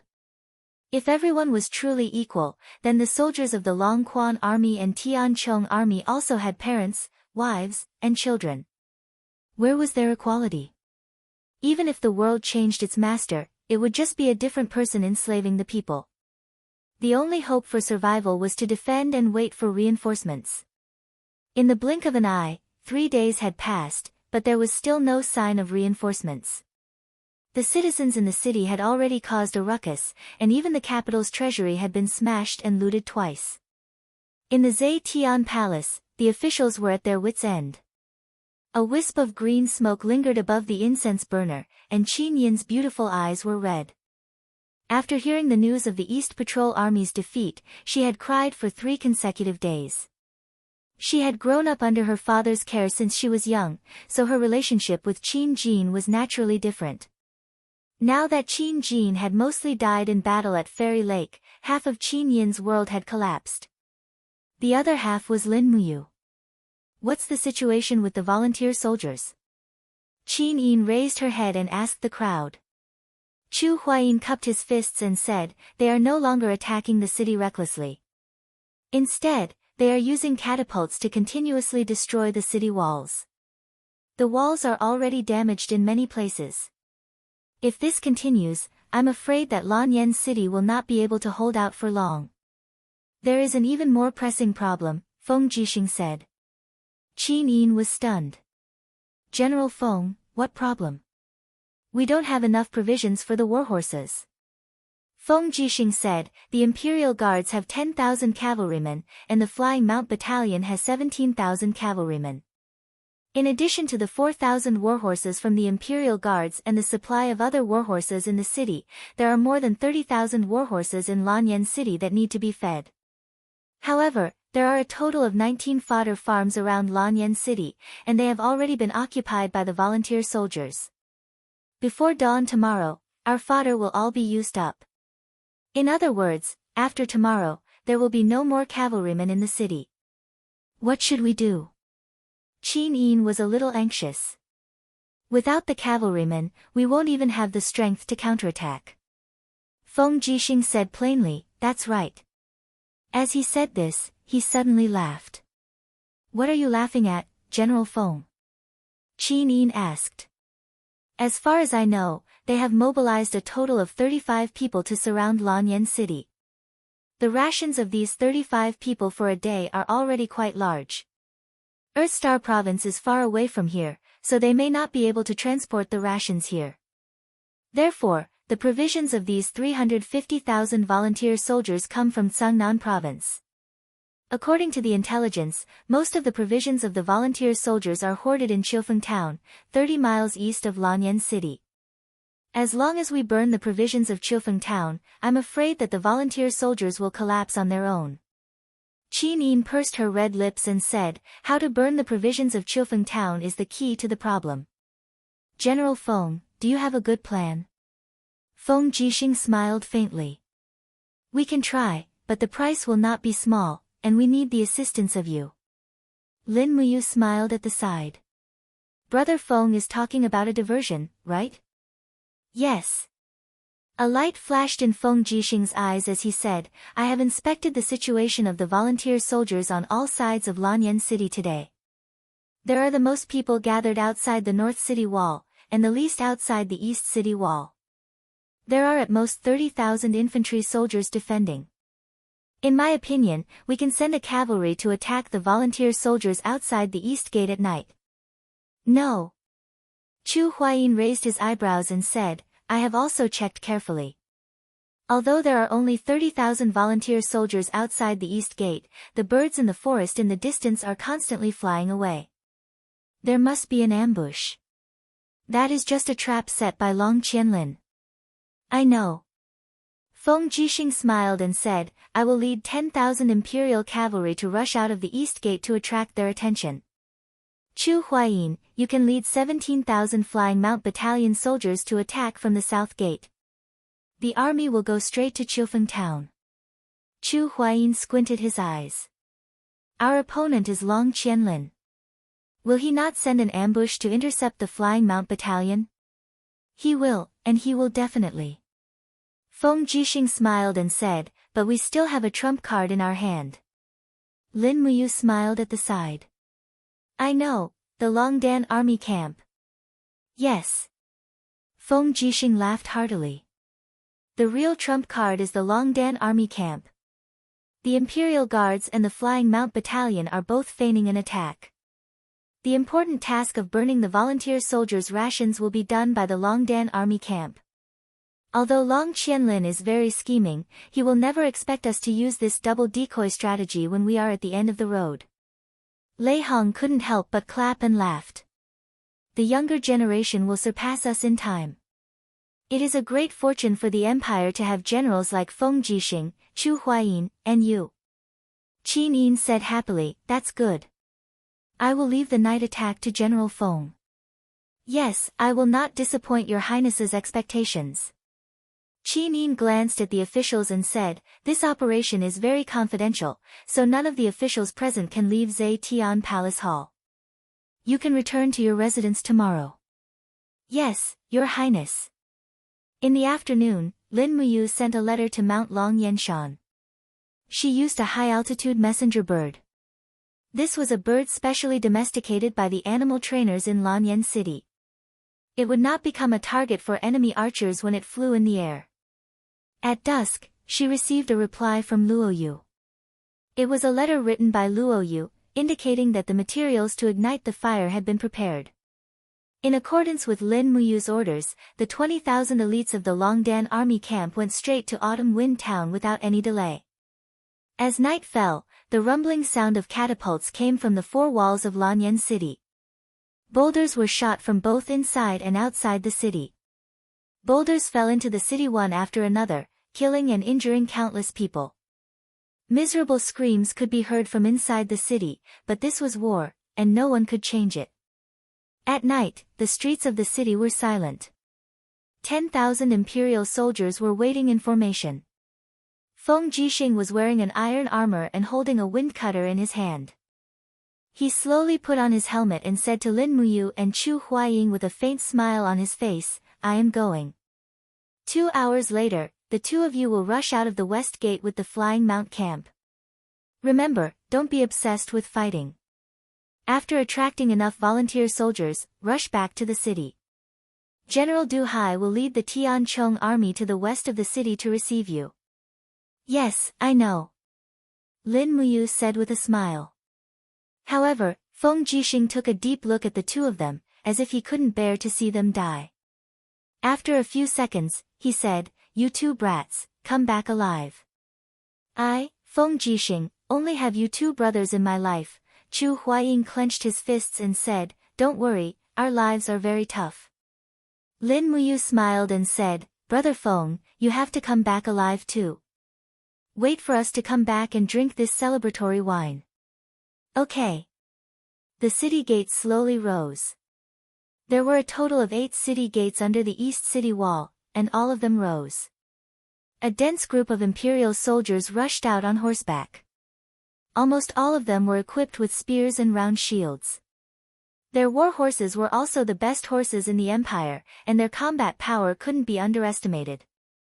After watching Feng Jixing leave, Lin Muyu said, "Brother, let's go. Have you seen Sister Chu Yao?" Chu Huaying laughed and said, "Brat, are you worried that we won't be able to come back alive?" "Yes." Lin Muyu nodded and said, "I'm indeed worried." "Don't worry, we'll come back. Let's go, don't let Yao worry. She's with the people from the spiritual medicine department and is treating people in the casualty barracks." "Okay." Not long after, the sounds of killing filled the air outside the east city wall. Feng Jixing's imperial soldiers had already clashed with the volunteer soldiers. The volunteer soldiers from all directions immediately swarmed over, as if they wanted to tear the 10,000 imperial soldiers into pieces at the first opportunity. After a while, all 8 city gates rose. Nearly 20,000 flying mount battalions heavy cavalry surged out of the city and headed straight for the volunteer soldiers outside the west gate. The sound of the horses' hooves shook the heavens and the earth. It was as if the entire Lanyan city was trembling because of this battle. Lin Muyu held the dragon spirit sword in her hand, and the horse she was riding on was snorting. She quickly rushed to the front of the cavalry formation with her master and walked side by side with Chu Huaying. Under the moonlight, the volunteer soldiers' camp could be vaguely seen. In the distance, the volunteer soldiers raised their shields and shouted, "The dogs of the Empire are here, prepare for battle. Go!" Lin Muyu spurred her horse forward even faster. With a sudden wave of her hand, the golden gourd wall emerged from her body and blocked the front of the flying mount battalion's charging formation behind her. Pa, pa, pa! The long spears that were thrown by the volunteer soldiers were deflected. The warhorse suddenly neighed and leaped over the first shield formation. Lin Muyu turned around and swept her long sword across. The sword light flashed across and the group of volunteer soldiers' bodies and shields were sliced into pieces. Fresh blood quickly permeated the air, and there were sounds of violent collisions all around. One could well imagine the consequences of the high-speed heavy cavalry colliding with the shield formation. The shield formation of the volunteer soldiers collapsed almost immediately. The well-trained flying mount battalion quickly brandished their weapons and slashed at the enemy's encampment, cleaving through the waves and directly killing their way into the encampment. Crack! The dragon spirit sword flashed, and a volunteer soldier stood dumbfounded on the spot. A second later, he realized that his right arm had been sent flying along with his iron spear. He immediately let out a miserable howl, and in the next moment, he was trampled into a pile of meat paste by the iron hooves of the warhorse. Chapter 297. Be careful of the arrow formation. Chu Huaying suddenly pulled on the reins and led the cavalry to charge towards the side of the formation. Everyone raised their shields. In the north, thousands of archers shot a dense barrage of arrows in the darkness. However, this was the strength of the heavy armored cavalry. After withstanding a round of arrows, only a few of them suffered minor injuries. Not a single one of them died in battle. Swish! The invisible sharp blade shuttled through the crowd. Under Lin Muyu's control, the demonic noise blade quickly killed more than 10 people. It followed its master like a shadow, but none of the volunteer soldiers could see how this sharp blade killed them. The heaven beast's refined soul kept roaring, and it was breathtaking. The dragon's spirit sword flew out with the luster of the golden gourd. With a pop sound, it pierced through multiple heavy shields and rapidly exploded. The battle energy transformed into a shock wave that shook 7 or 8 people away. It also quickly tore apart the defensive formation formed by this group of volunteer soldiers. Further ahead, there were still layers of defensive barriers waiting for the Flying Mount Battalion. Long Qianlin was already prepared. Rather than saying that Lin Muyu and Chu Huaying were attacking at night, it was more like they were walking into a trap. It seemed that Long Qianlin had also guessed that the Empire would launch a life-and-death battle. Thus, he arranged more than 10 heavy shield formations and archer formations in the camp. Behind them, there was an even more terrifying spear formation. This was the most terrifying method of battle for the heavy armored cavalry. Be careful. Chu Huayan spurred his horse and rushed to the front with his sword in hand. Suddenly, his sword flashed and knocked away the tips of several spears. He spurred his horse and charged into the spear formation, brandishing his sword and killing indiscriminately. Behind him, the well-organized Flying Mount Battalion charged forward together with him. As they broke through the spear formation, many soldiers of the Flying Mount Battalion were pierced by the spears. Lin Muyu held her sword and rushed side by side with Chu Huaying. The dragon's spirit sword cut through iron as if it was mud. With just one slash, a group of spears were cut in half. She raised her palm and activated the first element profound energy, chaos of the common people. Countless celestial bodies rampaged within the crowd, and in the blink of an eye, nearly 20 volunteer soldiers had turned into corpses. Their bodies were covered in blood, and under the impact of the 7 planets' profound energy, their blood vessels were in turmoil, and their bodies exploded. At this time, there was only one word in Lin Muyu's heart: kill. All the benevolence and righteousness had also vanished at this moment. Being kind to the enemy was being cruel to oneself. He still understood this principle. Moreover, this group of volunteer soldiers were not good people.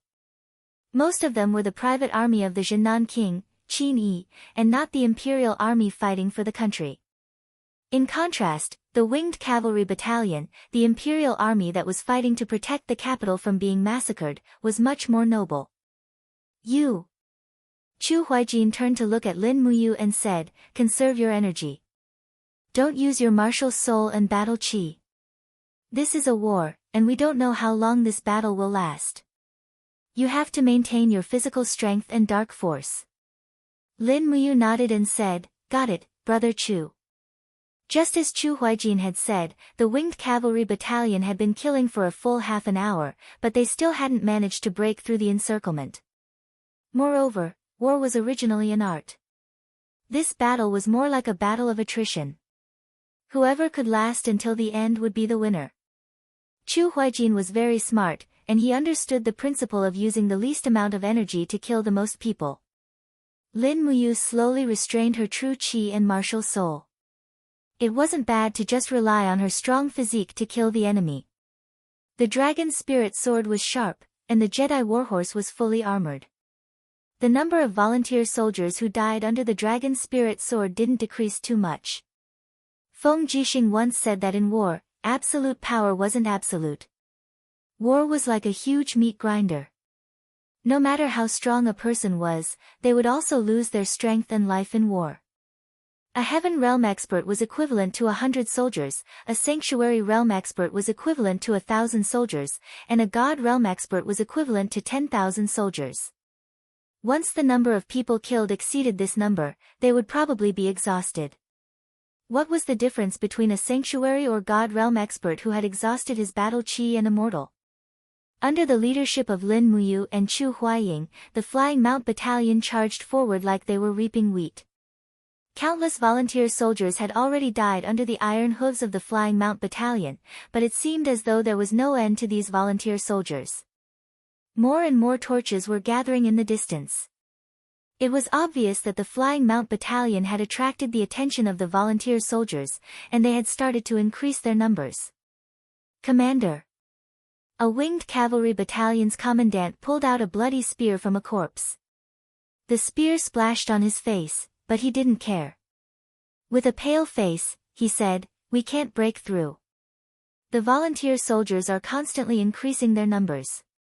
At least 150,000 soldiers are rushing towards us from all directions. If we don't retreat now, I'm afraid we won't have a chance." Chu Huaijin looked up at the stars in the sky and said, "It's not midnight yet, continue to charge forward." "Yes." Lin Muyu remained silent.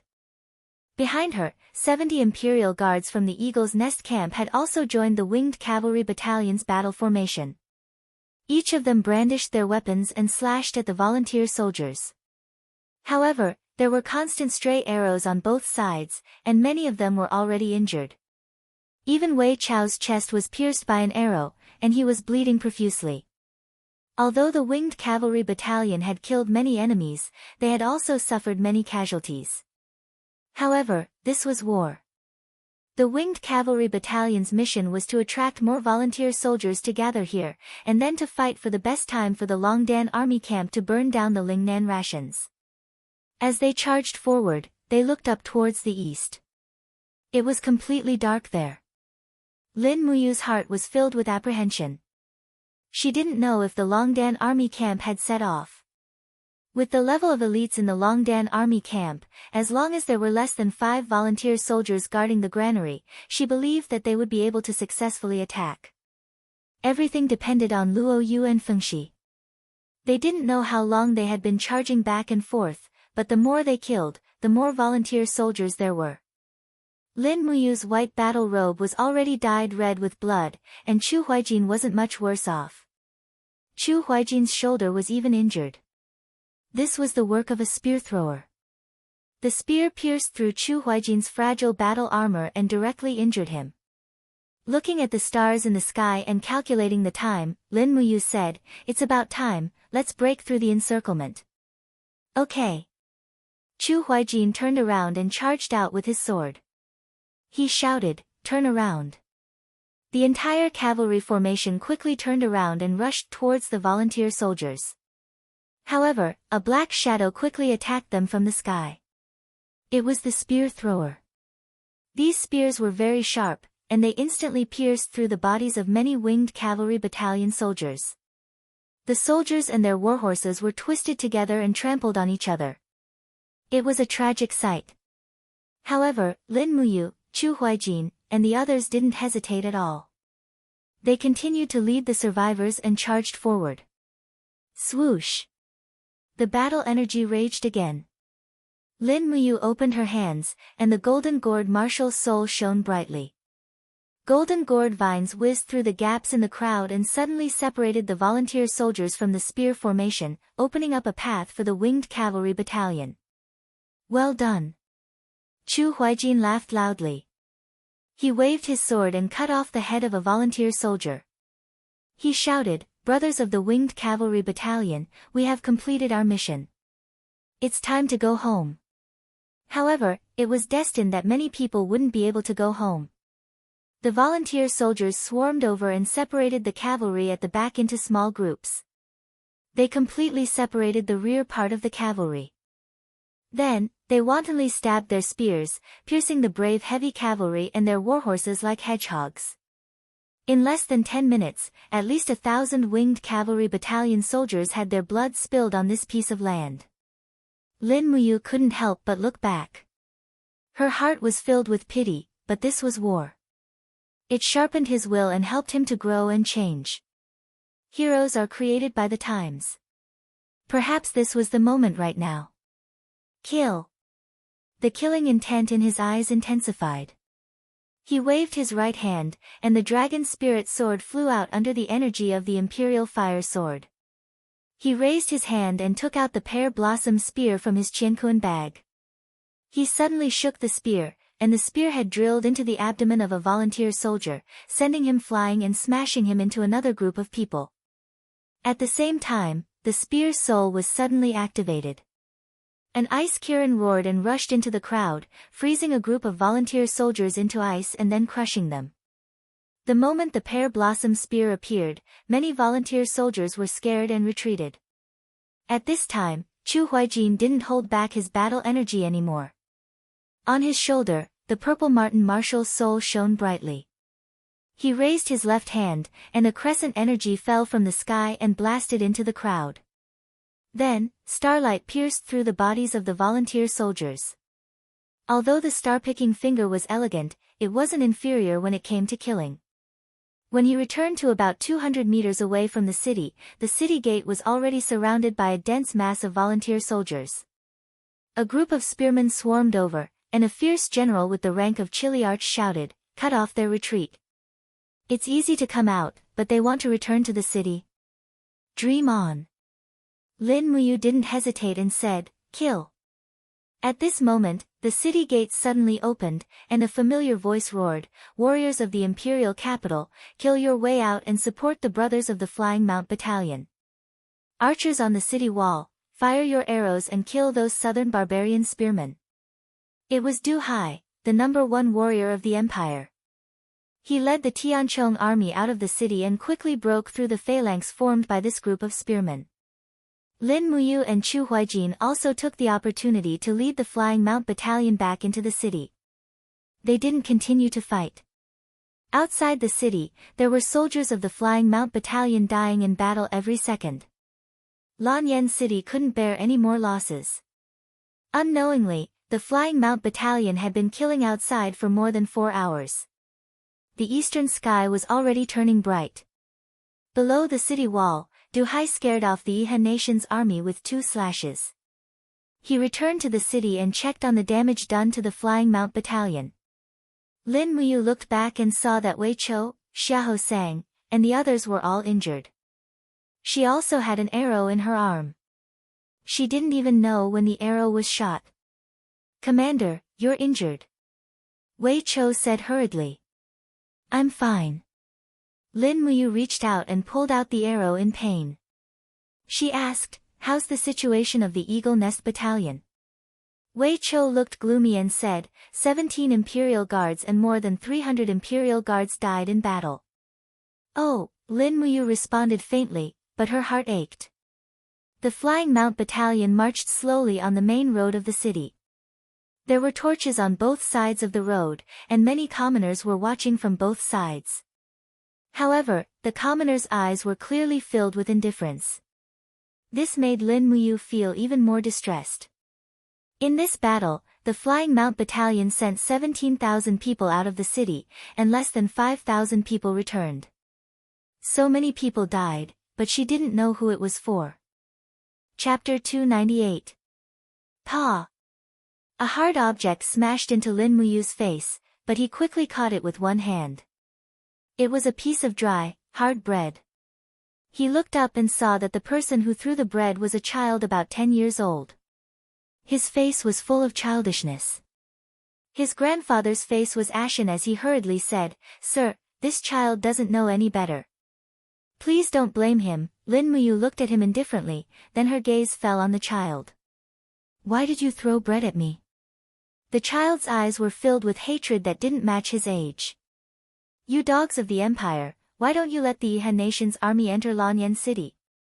As long as they enter, Grandpa will be able to obtain land and our family will be able to eat soft bread every day." Lin Muyu smiled and rode up to him. She looked down at him and said, "Are you sure the Yihan nation's army will give you bread after entering Lanyan City and not take away what you still have?" The child shook his head. "No, The Iha nation's army is all good people. On the side, Wei Chou slowly walked over with his sword in hand and said indifferently, Commander, as long as you give the order, this subordinate will execute this ignorant little bastard for attacking the imperial army. The child's grandfather immediately knelt on the ground and begged for mercy. Sir, please don't. He's still young and doesn't know any better. Please don't kill him. Lin Muyu shook her head and said, forget it. Let's go and let everyone rest early. Yes. Wei Chou nodded. However, at this moment, a cold brick smashed into Xiahou Sang's face with a swoosh, causing his nose to bleed profusely. Xiahou Sang was already injured and looked like he was on the verge of death. He raised his head and saw that the person who smashed him was a young man in his 20s. In a fit of rage, he immediately drew his sword and shouted, Bastard, you don't want to live anymore? The young man quickly turned around and disappeared into the alley. Xiahou Sang wanted to give chase, but Lin Muyu hurriedly said, Xiahou, come back. Don't give chase. Don't cause unnecessary trouble. Xiahou Sang's face was full of grievance. His eyes were red, and the hand holding the sword was trembling slightly. Sir, I, Xiahou Sang, have been loyal to the Empire all my life.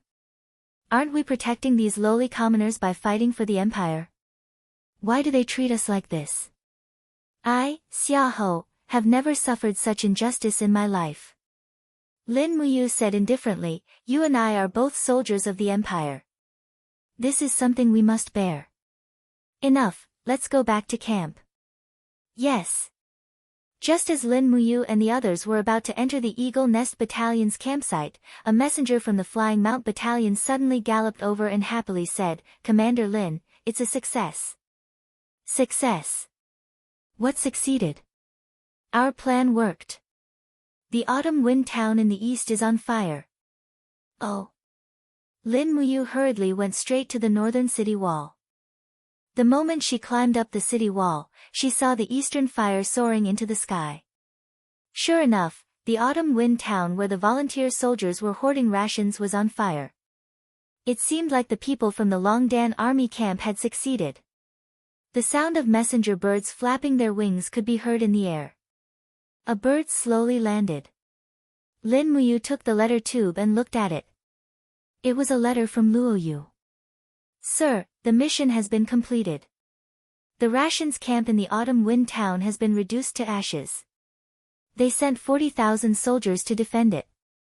The Longdan army camp lost 5,000 soldiers and many were injured. Please punish them. Lin Muyu felt distressed and happy at the same time. She replied, well done. Continue to guard the Dragon Rocky Mountain and wait for my orders. At this moment, she turned around and saw a group of people walking over. It was Feng Jixing, Zhang Wei, Luo Lai, and the other imperial guards. Feng Jixing looked up and saw Lin Muyu on the city wall. He said loudly, how are you? I heard you were injured. It's just a small injury. It's not a big deal. Brother Feng, what's the situation with the imperial guards? They lost 3,000 soldiers. Their main force is not at the east gate. Oh, that's good. Feng Jixing looked at the dawn in the east and said, since the rations camp of the volunteer soldiers has been burned, they won't be able to hold on for long. It's almost dawn. Let's go. Her Highness Yin is still waiting for our reply in Zetian Palace Hall. All right. There was no time to tidy up her clothes. Lin Muyu brought Wei Chou and Xiahou Sang with her to Zetian Palace Hall. Feng Jixing was almost the same as Lin Muyu. Everyone's battle robes were blood red. Even the dark blue imperial military uniform under their armor was dyed dark red. It was a clear proof of the word, bathed in blood. In Zetian Palace Hall, the maidservants blew out the immortal crane lanterns one after another. The officials were still waiting anxiously in the main hall. At this moment, Feng Jixing, Lin Muyu, Chu Huayin, and the other generals entered the main hall. An attendant immediately shouted excitedly, Commander Feng Jixing, Commander Chu Huayin, and Madame Lin Muyu request an audience.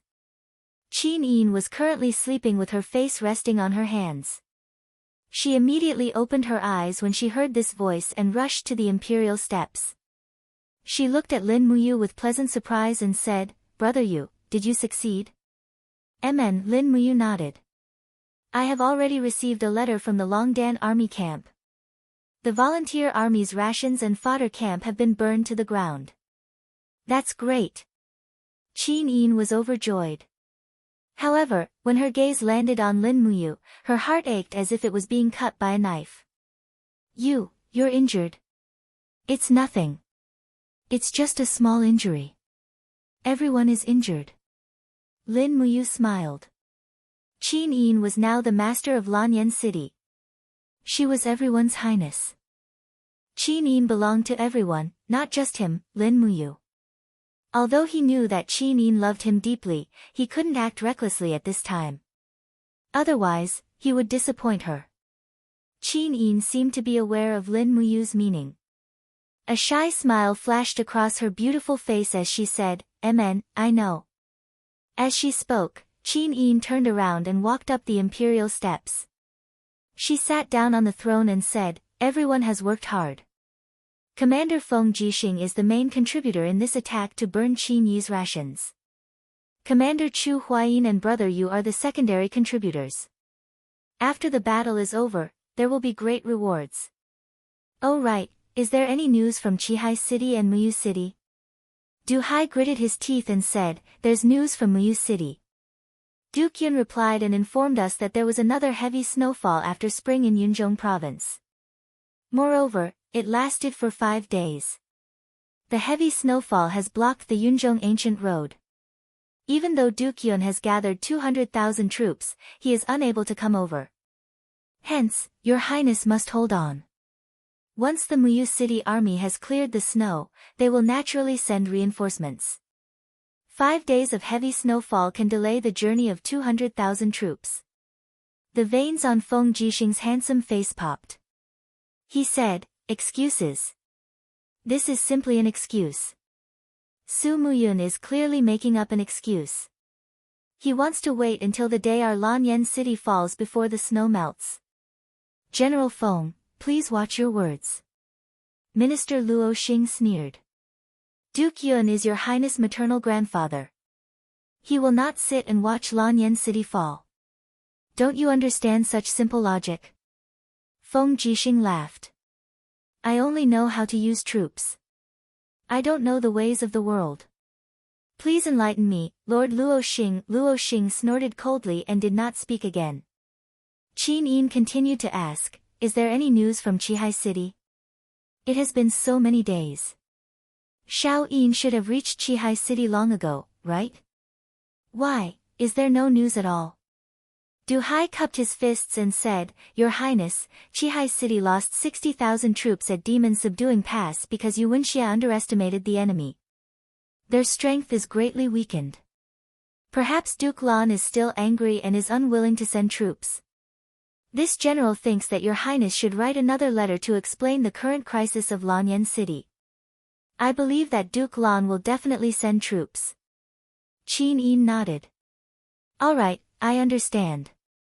At this moment, a middle-aged general suddenly rushed into the hall.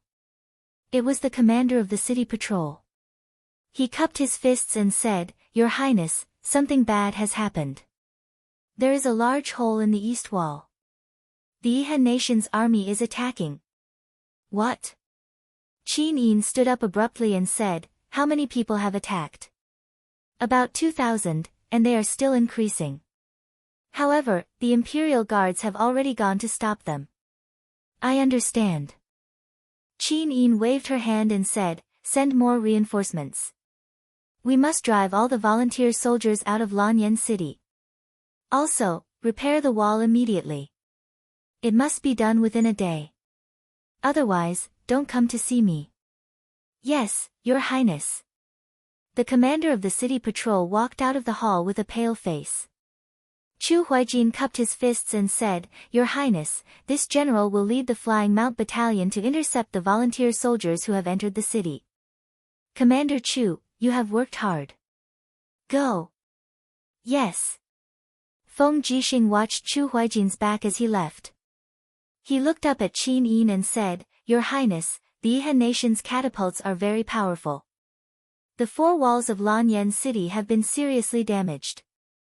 I'm afraid they won't be able to hold on for long. I know.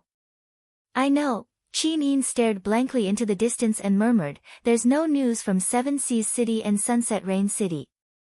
We can only do our best and leave the rest to fate. Let's just let Lanyan City hold on for as long as we can. Yes, Your Highness. At this moment, a general suddenly crawled into the hall, covered in blood. He was in a sorry state. There were even tears in his eyes. The tears flowed down and mixed with the blood on his face. Who are you? Feng Jixing shouted, How can you be so rude? The general wiped the tears in his eyes and said, I am Zhang Zhong, the commander of the Imperial Guard's Iron Foot Battalion. Commander, don't you recognize me? General Zhang Zhong. Feng Jixing couldn't help but laugh. How did you end up like this? The warriors of the Imperial Guards are all warriors of the Qin clan. We are calm and unruffled. You don't look like you are calm and unruffled at all. Zhang Zhong bawled and fished out a blood-stained letter from his chest. He said, I risked my life to snatch an empire's messenger bird from the chaotic army. I obtained this letter from His Majesty. Commander, Your Highness, His Majesty isn't dead yet, what? Father isn't dead? Qin Yin hurriedly stood up and ran down the steps. She snatched the letter from Zhang Zhong's hand and saw a line of words clearly written on it. It was Qin Jin's handwriting. We and the Tianchong army fought our way out of the encirclement and were surrounded on Mount Tianho on the way back to the capital. Please rescue us quickly. Qin Yin's hand trembled as she held the letter. Tears flowed from her eyes. Father isn't dead.